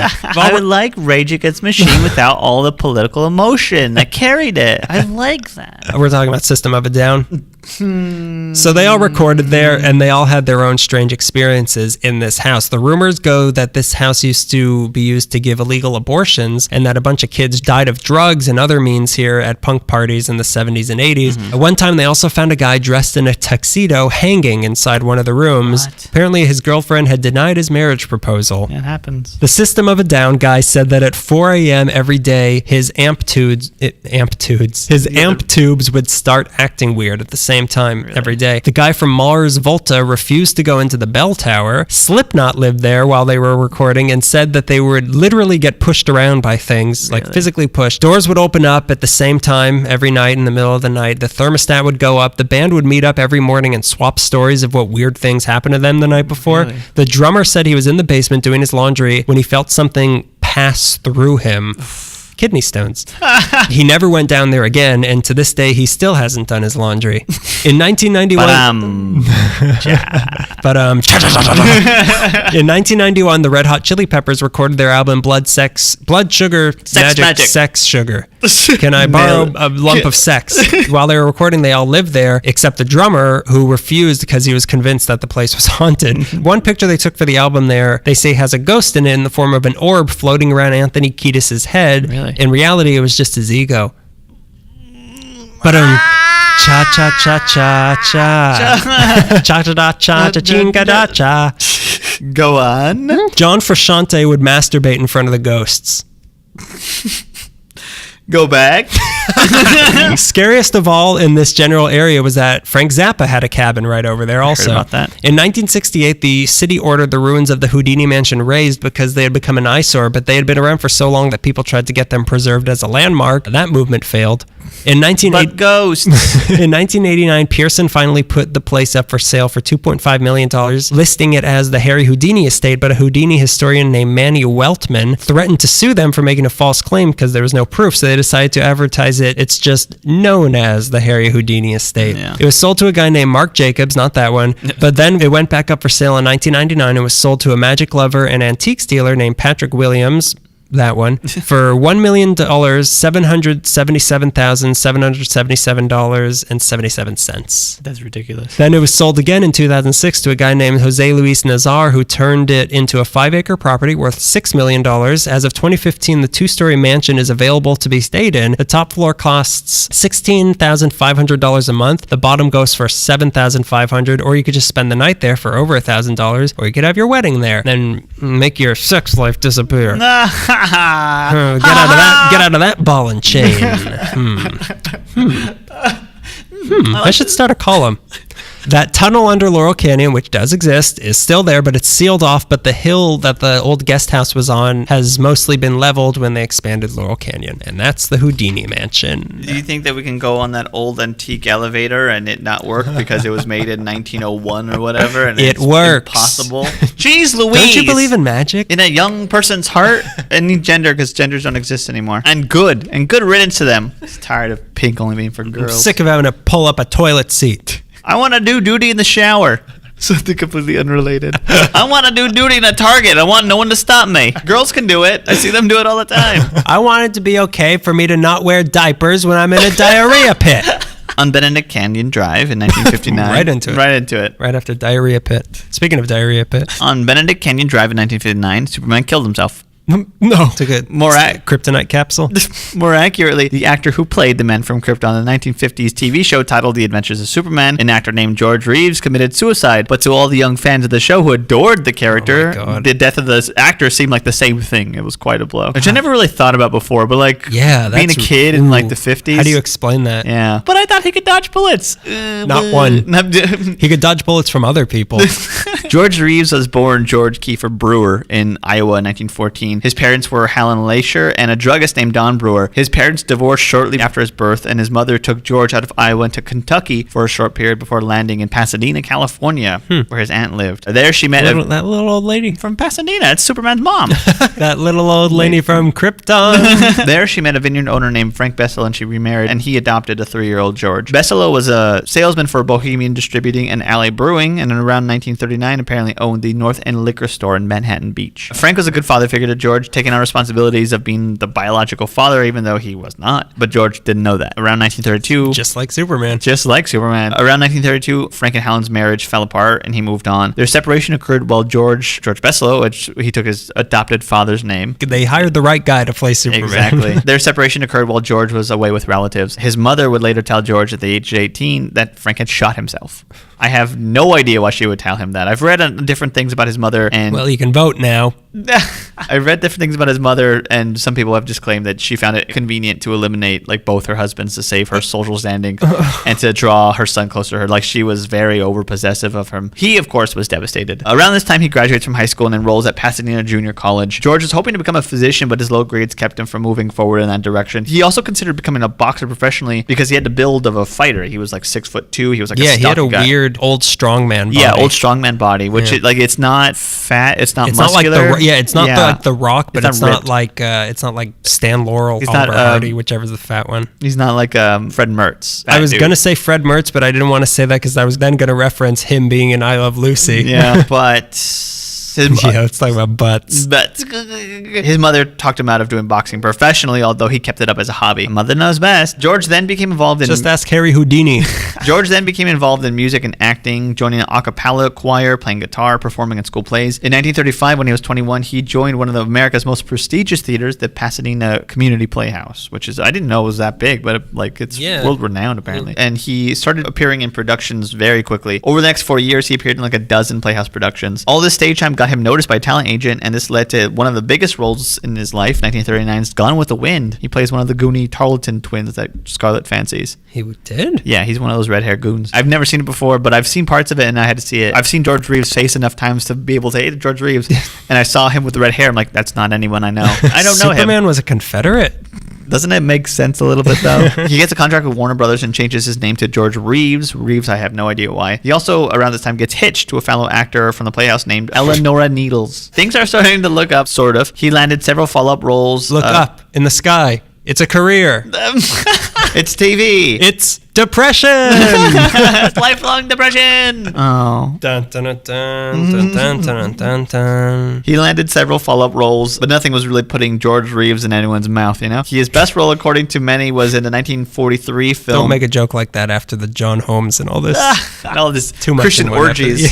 He was in a movie called So Proudly We Hail with Claude Colbert, but still wasn't catching. He wasn't getting that role. So now it's 1943, and one of the world wars is going on. Two? I can't keep track. Reeves serves a few years in the theatrical unit of the Army Air Corps. There he starts appearing in training films and stuff. So, while George was performing on Broadway in the Army's production of The Winged Victory, someone came to visit George Reeves. Now, this is where some of the facts kind of get fuzzy. Some say that his mother told George that Frank, his adopted father, had killed himself. And others say that she told George that his biological father, Don Brewer, had killed himself. I've read both before. Personally, I think it was Frank Bessel. Anyways, Frank Bessel, who George thought was dead, came to visit him on base.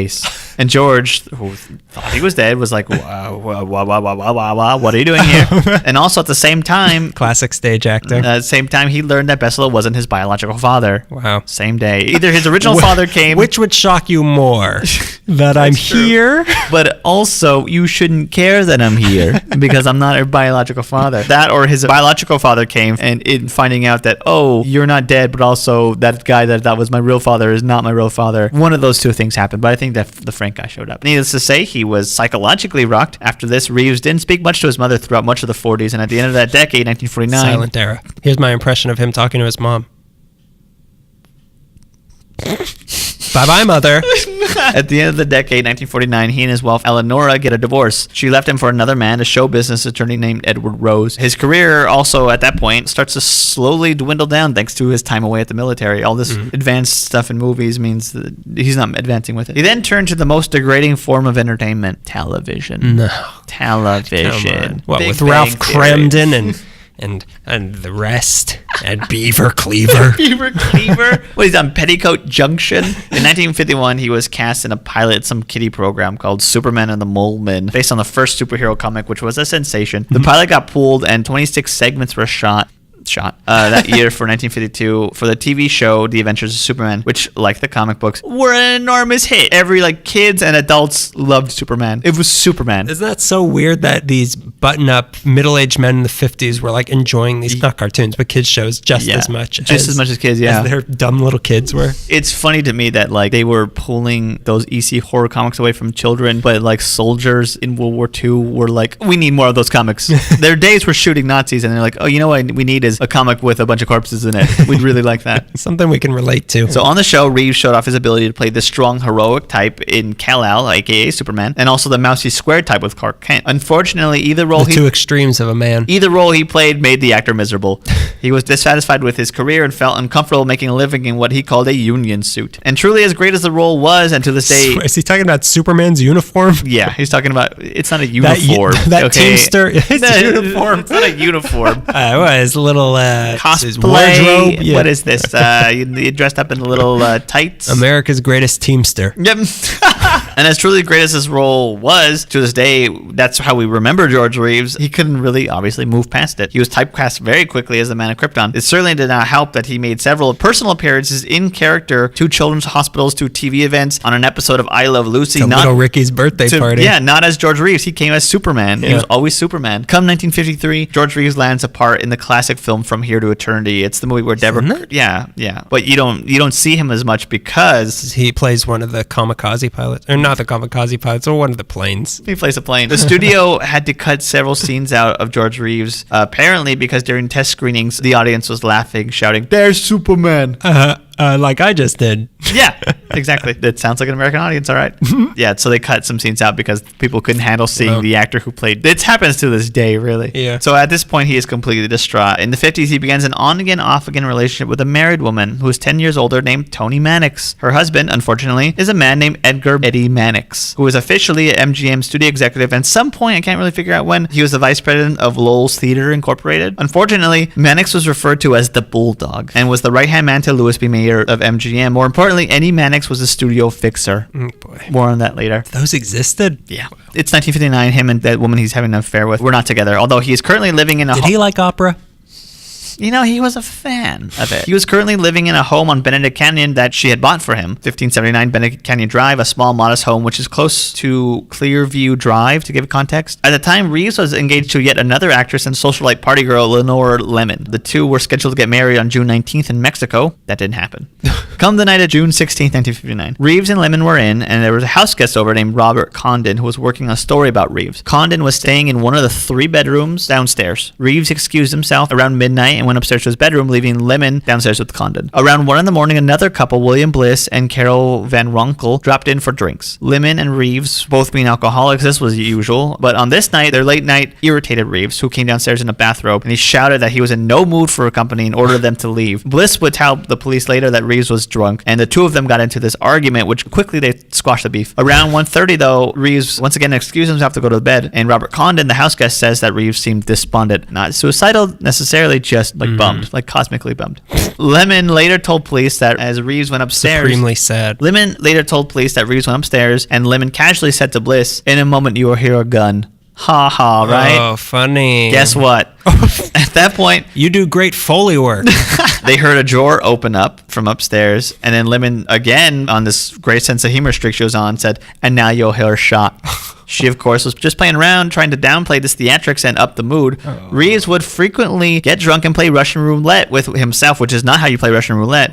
But she never took it seriously. While Lemon was downstairs mocking her fiance's morose mood, a gunshot is heard. Bliss went upstairs and found Reeves lying on the bed. Oh my God. According to LA coroner's report, Reeves had shot himself in the right temple just above the ear with a German Luger, which was found lying on the floor between his feet. The bullet passed through his head and lodged in the ceiling. There was no note. Superman had killed himself. Or did he? Please say he didn't. Police found 2 more bullets fired from the same gun in the bedroom floor under the rug, and one of the bullets had been lodged downstairs in the fireplace paneling. Lemon would tell police later that she had fired that bullet accidentally, which was not related to his death. It happened like a couple days before, but the other bullet, the third bullet, couldn't be explained. Many people have trouble believing that Reeves committed suicide. His mother, for one, had spoken to him earlier that day and reported that he seemed in high spirits. He was getting married in 3 days and had a honeymoon planned. He had appearances and gigs coming up. Career-wise, Reeves was scheduled to make appearances in Australia, which would have raked in $20,000 for him. The studio was planning on more Superman episodes, which again promised income. He didn't like it, but he was also planning a boxing match against a lightweight champion, Archie Moore. His actor pal Gig Young, who you may remember from the Walking Distance episode of Twilight Zone, he also plays the dance organizer from They Shoot Horses, Don't They? Himself, who met an absurd fate, said that Reeves was a clean guy, in no way capable of bumping himself off. Another actor friend, Alan Ladd, who had been in film noir flicks like The Blue Dahlia and The Glass Key, had commented that Reeves had never been happier in his life. Ladd himself overdosed on pills 5 years later. They believe that was a suicide. Hooray for Hollywood. Let's get back to Eddie Mannix, the MGM fixer. To do this, we have to go back to our second episode ever, the very first Creepy Christmas Haunted Hanukkah. Now, the most famous of the canyon incidents was covered in the episode. That's, again, Sharon Tate and her house full of guests get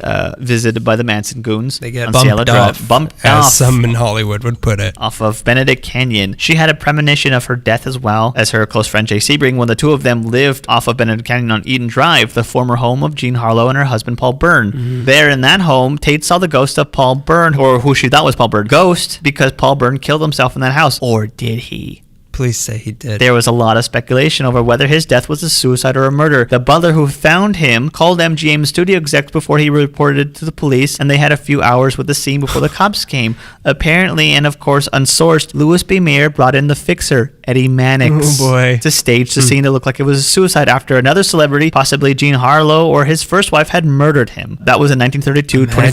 Imagine. 24 years. Jean Harlow murdered Paul Byrne, and Eddie Mannix fixed the scene, and then 24 years later had to do it again.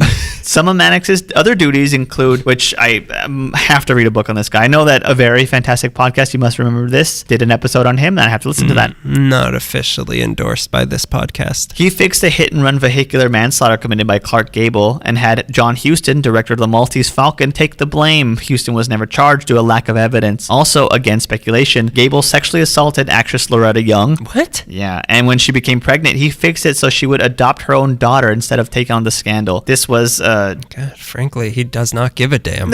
This was a deathbed confession of Young's. Confederate monster. The Confederate I've been saying that for years. Oh yeah, he was in Gone with the Wind.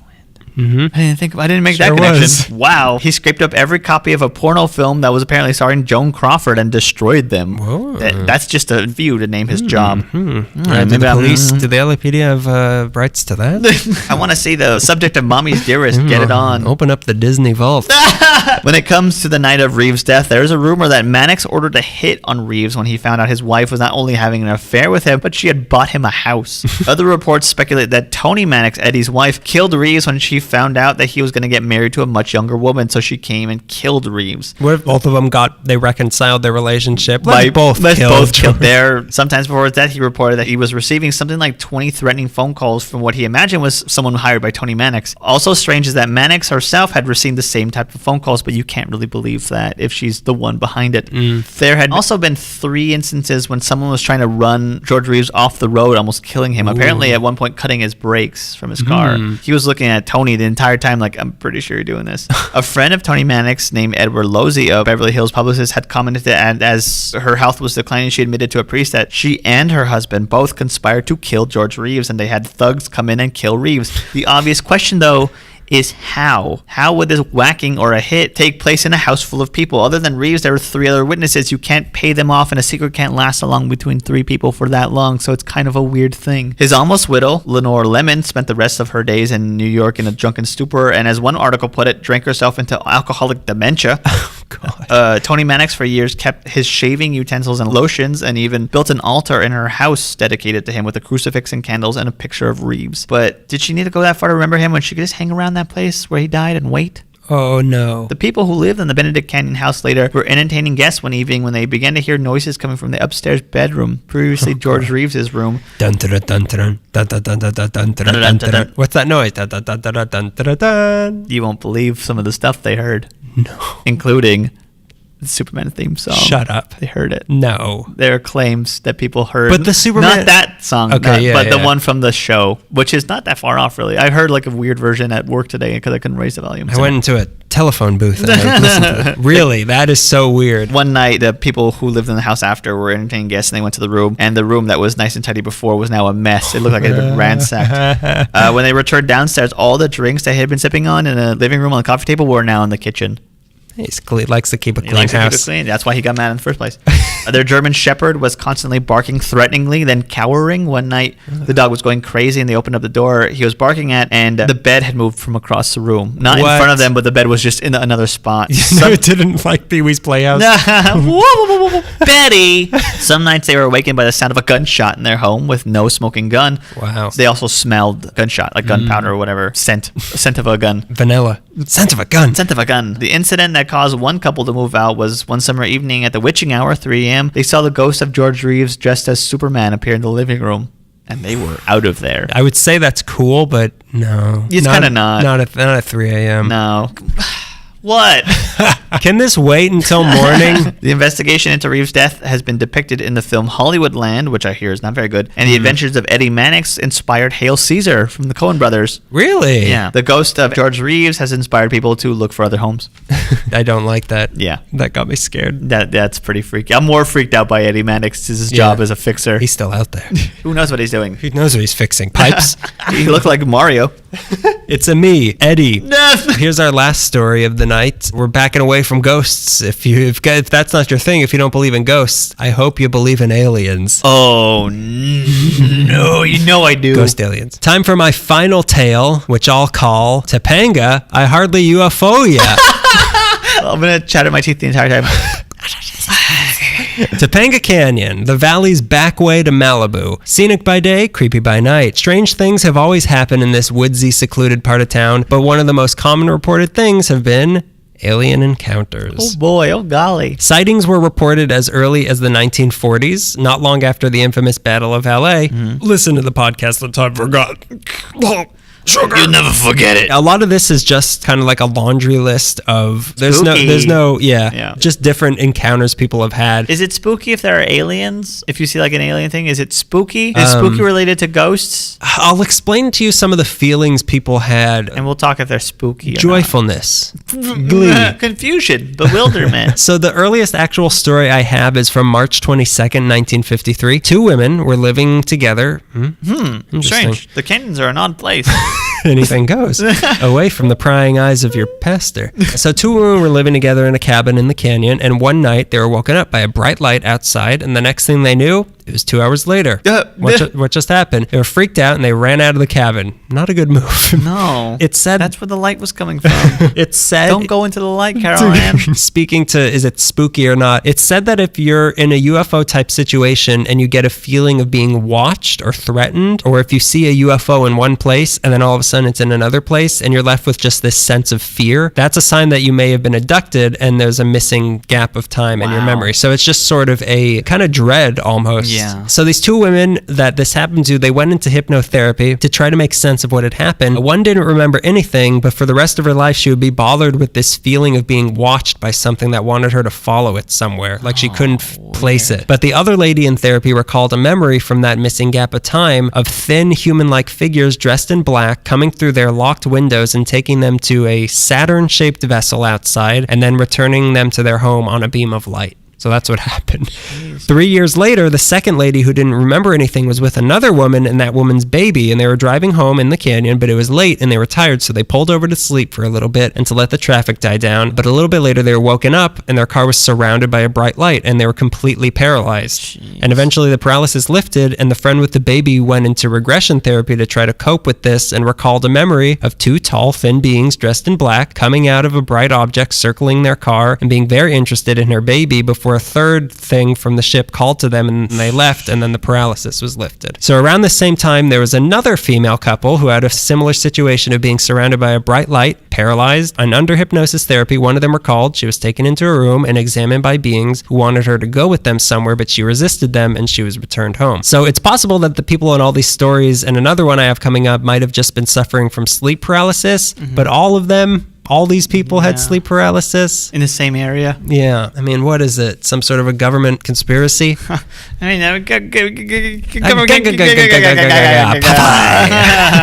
see him at a Santa Monica Pier. So the next reported event happened on an afternoon in 1961 or 62 when a mom and her $2 bills, she just wouldn't let go of them. I'll never spend you. Her two daughters, they were driving home from the market in Topanga when they saw 2 or 3 large metallic objects hovering across the canyon from them over Entrada Road. They had no idea what they were looking at, so they got out of the car to investigate, and after watching them just hover there for like 15 minutes, one of them started to move. So the mom was like, all right, we're leaving. So she gathered her kids back in the car, and then the next thing they knew, they were home, and none of them remembered getting there. Oh my God. Then in 73 or 74, some high school kids, and I do mean high, they were driving on Santa Maria. They were driving on Santa Maria Road and saw some saucers. They saw some saucers. They saw some lights hovering yet again over Entrada. So also in 1974, a woman and her friend were watching the stars near the Calicamp campgrounds when one of the stars suddenly started zigzagging around and the entire sky got really bright for a little bit. Then in the summer of that same year, around 10 p.m., a couple more kids saw an oval-shaped bright light moving low in the sky, giving off this low humming noise. In 76, some guys got their car stuck off-roading and they saw lights in the sky moving around on the way back, on their walk back. In February of 1982, a group of teenagers in the canyon saw one large object in the sky with smaller dots of light shooting off of it. The large object then went over a house and showered it in a bright light. Also in 1982, around 1 a.m., one night around the Mulholland Drive part of Topanga, some guys were they were just lying there looking out at the stars, and then they realized that a triangular pattern of bright white lights started moving, and they would give off this like greenish, orange, red, and blue light when they moved, and they were completely silent, and then the lights came at them and then left them, and then they just had this feeling that they were being watched. Jeez. So many incidents of like similar things. Well, it's leading up to this big sort of event. One summer night, fire in the sky. This entire time I've been thinking about fire in the sky, and I'm going to go home and watch it. This didn't happen. Sorry. One summer night in 1986, a group of star-like objects were seen circling each other and then they sped off. In the first week of January 1991, a woman was sleeping in her home in the canyon when she was woken up feeling like there was something in her room. And she was completely paralyzed yet again, and she saw a small figure at the foot of her bed. And she couldn't move, she couldn't scream or do anything. Then the figure came up to her and cut off a piece of her hair and then went back to the foot of her bed where she was probed, not anally, mind you, and then it left. After a little bit, she felt like, she could move again. She just felt drugged, like just violated and drugged. Yeah. Stuff was happening in Topanga Canyon so often that one couple who had lived there a while said that they were visited so often that they could predict when something would show up at night. Like, it's one of those nights. Oh. Drop trout. And then the big wave started. The night of...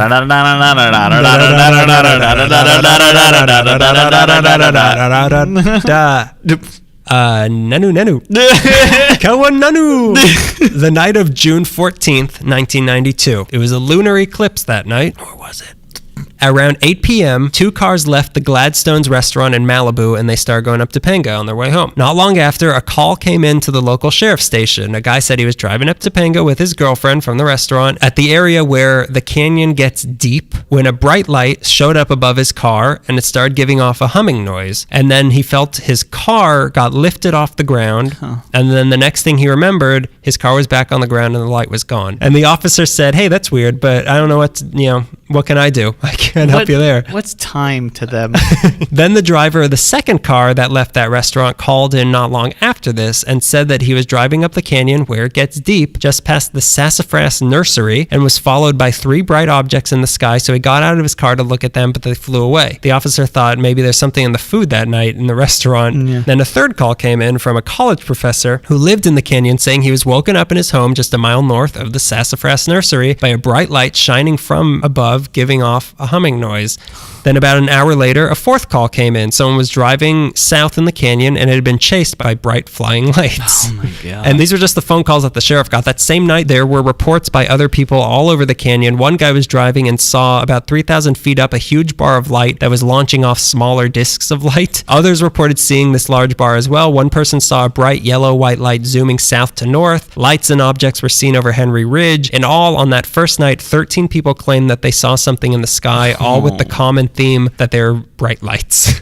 They could have been helicopters, only they moved in ways that a helicopter couldn't move, and the only noise they were making was this humming noise. And thus began the Topanga Canyon UFO wave that lasted for over 2 years. What? Here's more of the laundry list. On June 20th, that same year, 2:45 a.m. Witching hour. Almost the witching hour. Right. A couple was awakened yet again by a bright light outside their home. They looked outside and they saw a bright humming object about the size of 2 or 3 cars in the field across the street, just hovering 20 feet off the ground. They said it was a saucer or a cylinder shape, depending on what angle you looked at it from. Yeah. And the wife said that before they had been woken up, she had been dreaming that she was in a white room surrounded by strangers. Oh, And a few days after this, a woman was driving through the canyon around 11:15 p.m. when a huge flash of light from the east filled the sky and would stay on and then go off and then come on and then go off. And she said the light was so intense that you could feel it, like what you could touch this light. This happened again a few nights later and then again the next week to the same person. On July 5th, the Topanga Messenger released an article on that first night of occurrences, which spurred a lot of other people to come forward and admit some of the things that had happened to them in the canyon as well. Yeah. This article was rebutted in the July 9th LA Times in a mocking article written by none other than Steve Harvey.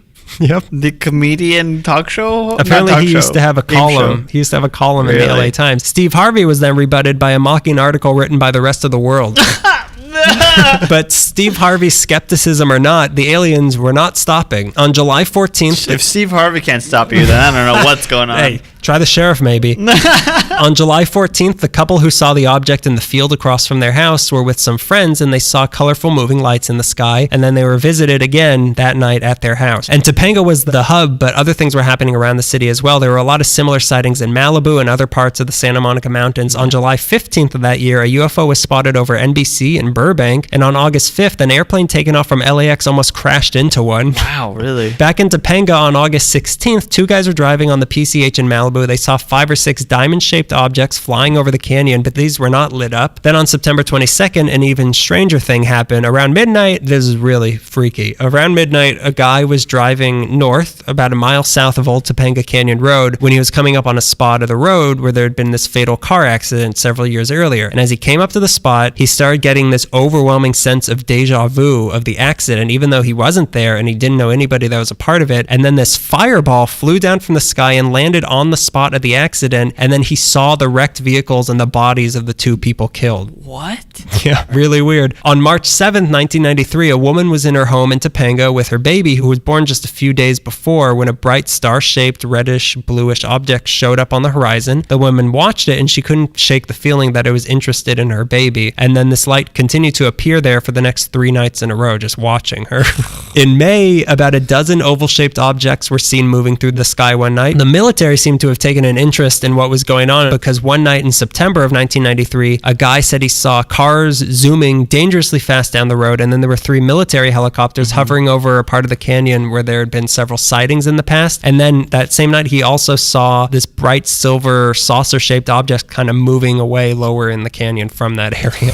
In October of that year, a woman's horse got this weird wound on it. Not a big deal. Horses are clumsy and vulnerable. Dummies. Of course. But a month later, on November 21st, at around 9 p.m., there were helicopters yet again searching the area. And then the next day, she went to check on her horses, and she found patches of hair on some of them were missing and wounds on a few of them. And the weird thing was, these wounds were exactly the same as the ones she found on her horse the month before. And that one from the month before wasn't healing. Like, it's still... Wow. It was just like this open wound. But it didn't end there. January 16th, 1994, the day before the North earthquake, a couple saw a large transparent object floating above the canyon. More lights were seen in February. In March, another large object was seen with about 10 escorts around it. In July 1994, the TV show Encounters came to the canyon to investigate what was going on, and they claimed to have caught some lights on camera, but I couldn't find that footage. And then this is the scariest thing by far. It happened one night in November 1994. This lady's driving down the canyon at night, and then there's this sheep crossing the road. She stops,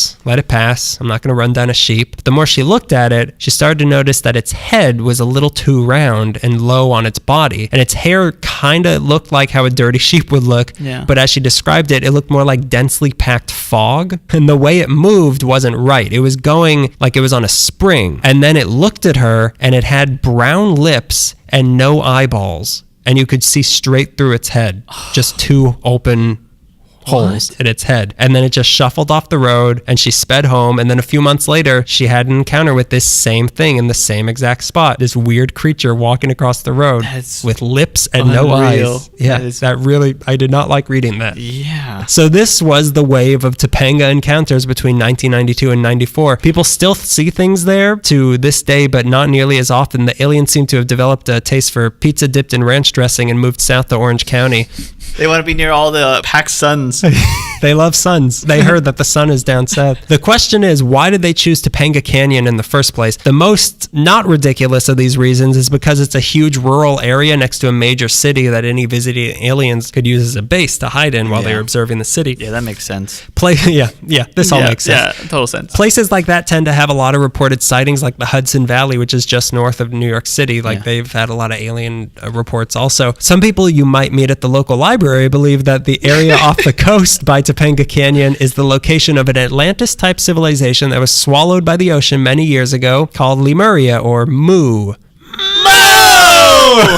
Some people claim that there is the most powerful vortex of geoelectromagnetic energy over Topanga Canyon that's attracting aliens. Preston Dennett wrote a book all about the 92 to 94 wave. Something that stuck out to me, though, is that the majority of the people most affected and harassed in these encounters were women, which leads me to believe that the aliens are Trump supporters.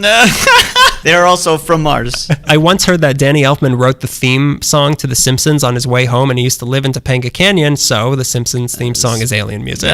That's what it sounds like. That is insane. I feel like driving through it right now, but no, let's not do it right now. Let's wait a couple nights. I'm dreading the night when we go around taking pictures of these places. We have to do it at 3 a.m. Oh, stop it. You know how willingly I accept alien encounters, but that's what, I was reading, the people were like, yeah, I thought I would always love to meet an alien. No, I don't remember it. My body hurts now. I feel sore, and I just have this feeling of I've been taken advantage of, and I'm always going to be scared from now on. I want to get a drone now. I've always hated drones since I've found out what they were, but I kind of want to get a drone and fly through the canyon so I can sit safely in Houdini's mansion. Protect me, Houdini! Ghost of Houdini, protect me! Control center will be the room that George Reeves killed himself in. Somewhere safe.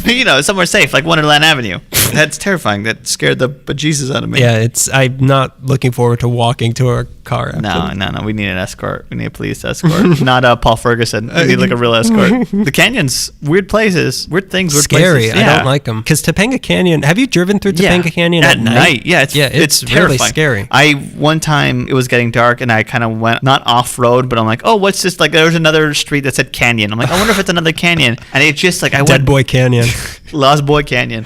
I went really deep and there was just no houses, and then it was like a dead end, and I was in an actual canyon. That's hills on both sides of me. I just couldn't believe how far I got. And then there was a truck coming from behind me, and there was just I couldn't believe. You remember, of course, where were we when we were driving through one of the canyons late at night, and the car, it was like a cold night, and the car windows, they were so fogged up and they wouldn't defrost, and you pulled over and you got a dirty rag out and you were wiping the window, and you heard, I don't know what you heard, but you ran in the car and we sped off. I heard running coming, and I couldn't figure out where it's coming from, and I ran back in the car and I locked the doors, and it was just a jogger running up the canyon. And I'm like, ooh, exercise, healthy hearts. It was Laurel Canyon. We were driving up. What? Of course it was. It was after meltdown one night, and it was just raining, and we great. I remember that happening vividly, and I remember you screeching like a banshee child. Like a choked canary. With that in mind, have a nice creepy Christmas and a haunted Hanukkah. Starts on the same day this year. Oh, does it really? Christmas is only one day. Sucker. Hanukkah starts I feel like I feel like that's not true. I feel like November 3rd is when Christmas starts. The 64 days of Christmas. All I want to do is watch Fire in the Sky now. It's so weird because also what I was reading about the alien stuff is that people, you don't really realize, like if you see something, say something. But also if you see something, sometimes you're just kind of like, you'll look back, things will happen to you and you'll look back and be like, wait, that was weird. Yeah. That's how a lot of these people's stories went, where it's like, weeks later, like, wait, what? Why was the sky so bright? Yeah. Why did I feel that way? It's unsettling. Have you ever think you saw an alien before? No. Really? I remember thinking I saw something once and I remember seeing like a gray silverish kind of arrow shaped thing in the sky over the park. It looked like a stealth bomber and it might have been a stealth bomber. Yeah, might have been a stealth bomber. I lived in Kabul. But I live in a war zone, by the way. But then like, why would I see a stealth bomber in like Echo Park? That doesn't make any sense. Like, either one of them is absurd. We're clearing Chavez Ravine again. Yeah, I've never. Of course, I wish I had an experience, but I don't. We can make that happen right now. Stop it. When me and Melissa, we were at Joshua Tree, a week or so ago, and we were on one of the rocks, like waiting. We just stayed there until it got dark, trying to see the Milky Way, which it didn't because the moon was brighter than it's been in like 100 years. Yeah. But then we came back and we found out that like while we were there, this couple from Los Angeles had gone missing in Joshua Tree, and they like ended up at the Mexican border, and we're like, how did we get here? Oh my God! I didn't even piece together that you were there for that. Yeah. Wow. Well, we did take their car. We did escort them to the Mexican border, and we said, you'd take a hike. And then we took out our memory wipers, a la Men in Black, and said, getting jiggy with it. The magic words. No, you won't. Is that what Will Smith says in the movie? Yes. Yeah. Getting jiggy with it. No, you won't. No, you won't. No, you won't. That's how I responded to getting jiggy with it. No, you won't. Well, you should all get jiggy on iTunes. Don't start over. No, I refuse to let that be the way you do this. Okay, then head on down to the wild, wild west of the internet and get on iTunes and leave us a 5-star review of LA Meekly. If you have an iPhone, all you do is open the podcast app, search for LA Meekly. It's right there. You're all signed in and everything. It helps us get more popularity. It's easier for people to find us, get new listeners. We want our podcast to go to prom this year. Please. And don't dump any digital pig blood all over it. Follow us on Twitter at LA Meekly. You can follow us on Instagram, LA_Meekly. We post every day. Every single day. We're getting more used to doing stories now, which is fun. We go to fun places like the Doodah Parade. That was so much fun. It was raining. There was dogs everywhere. There was a St. Bernard next to us. St. Bernard with tortillas hanging out of his mouth. He ate like 40 tortillas. Facebook. Like us on Facebook. You can email us, la.meekly@gmail.com. You can send in ideas if you want. We are also doing field trip episodes, we swear. We're waiting on the music for that. They are coming soon. If somebody just wants to lock down a date. I'm reenacting another scene from Ben-Hur on that. Our main hub is lameekly.tumblr.com. We have a lot of pictures on there. The archive is there. This was a lot of fun. I was really worried every year, like next year, I'm really worried about how we're going to make creepy stories work in a way that is sort of like a package deal. New and exciting. This was a lot of fun. Even especially because I like reading about true crime murder stuff and I like old Hollywood. So this was like a perfect merge between the two of them. But this was a lot of old Hollywood in this one. Yeah, it was. But where mine was sort of more grisly and I felt like I wasn't being creepy enough, you stepped in and over-creeped me. So I feel like this is personally I think is a good episode. You like sheep? No, I like sheep with brown lips and no eyes. Oh, we also toured the Cecil Hotel, which was a lot of fun. Yeah, we should talk about that a little bit. Wow, was that creepy. Yeah, we took a tour of the Cecil Hotel. And we also sat in for a dispute between Bob Hope's estate. Yeah. And we also met Robert from Hidden History of LA, which was a lot of fun. He's a very lovely guy. I like him. If you ever have a chance to take an SO tour, please do that. They are really great. They pointed out when we were standing in front of Richard Ramirez's room. Oh my God. Those hallways. You like this room? Guess who? Guess how many eyeballs are in this room? The rooms are small. The hallways are thin and creepy. And the Hopes are even smaller. Oh boy. The worst part about it was where they're like, okay, we're going to the second floor and we're going to meet up and look at the dining room. And you could take the elevator if you want. Of course, we both get in the elevator. Alone. Second floor, alone. We get out. Nobody around. Yep. And they met the mezzanine or whatever, and we pressed 2. But being in that elevator after seeing all the footage the night before, it would almost crawl out of my skin. Died. Heart attack. Thinking about it. They're like, we'll go up to the 14th floor, which is the 13th floor, and it's the top floor. No, I think the 15th is the top floor. Oh, is it? Okay. Yeah, there was one above us. Absolutely terrifying, but we had a good time. And then we walked to Clifton's and decided we didn't want Clifton's. Yeah, we didn't feel like eating turkey legs at 11 in the morning. Yeah. Also, strangely enough, I don't know if we addressed this in our actual episode, if we knew this, but Unterweger's room is literally right around the corner from Ramirez's room. Yeah, like Ramirez was they would have to pass by each other to use the bathroom. Ramirez is at 12, and I think Unterweger was at 17. Yeah, we'll post pictures of it. Yeah. Strange place. Also, like I've said, how James Bond puts tape over his hotel room door to see if anyone has opened it when he's gone. The Ramirez room and the Unterweger room had tape on the doors, and the Ramirez room tape was broken. Oh, creepy. It's so creepy. The walls are thin. The rooms are so small. The view is only like suicidal, as I keep thinking. All the windows have a sign on top of them that say "Jump here." Bizarre stuff. Yeah. There's an update from last year's haunted we've episode. done a Doodah Parade and the Cecil Hotel in the same week. Well, I hope you enjoy your holidays. I think you said that already. You can never say it too many times. See you guys on New Year's. Yeah, see you on New Year's for Year's. a whole new year. Wait a minute. Yeah, New Year's. That's right. Stupid idiot. Fathead. 2017. Boy, I'm not ready to start this. Trump's New America. Come on. Trump's New first New Year. We'll even number years anymore? All right, well, that's been us. That was a downer way to end it. Here we go. You cut that out, please. Okay, so yeah, have a good holiday, everybody. Open up your presents. Scream at your parents for not getting you that Tonka truck you wanted. Refuse to go to family parties like I am. Staying home watching Twilight Zone. Oh, boy. Oh, yes, please. Well, that has been yet another episode of L.A. Meekly, quoting our favorite silent movies since...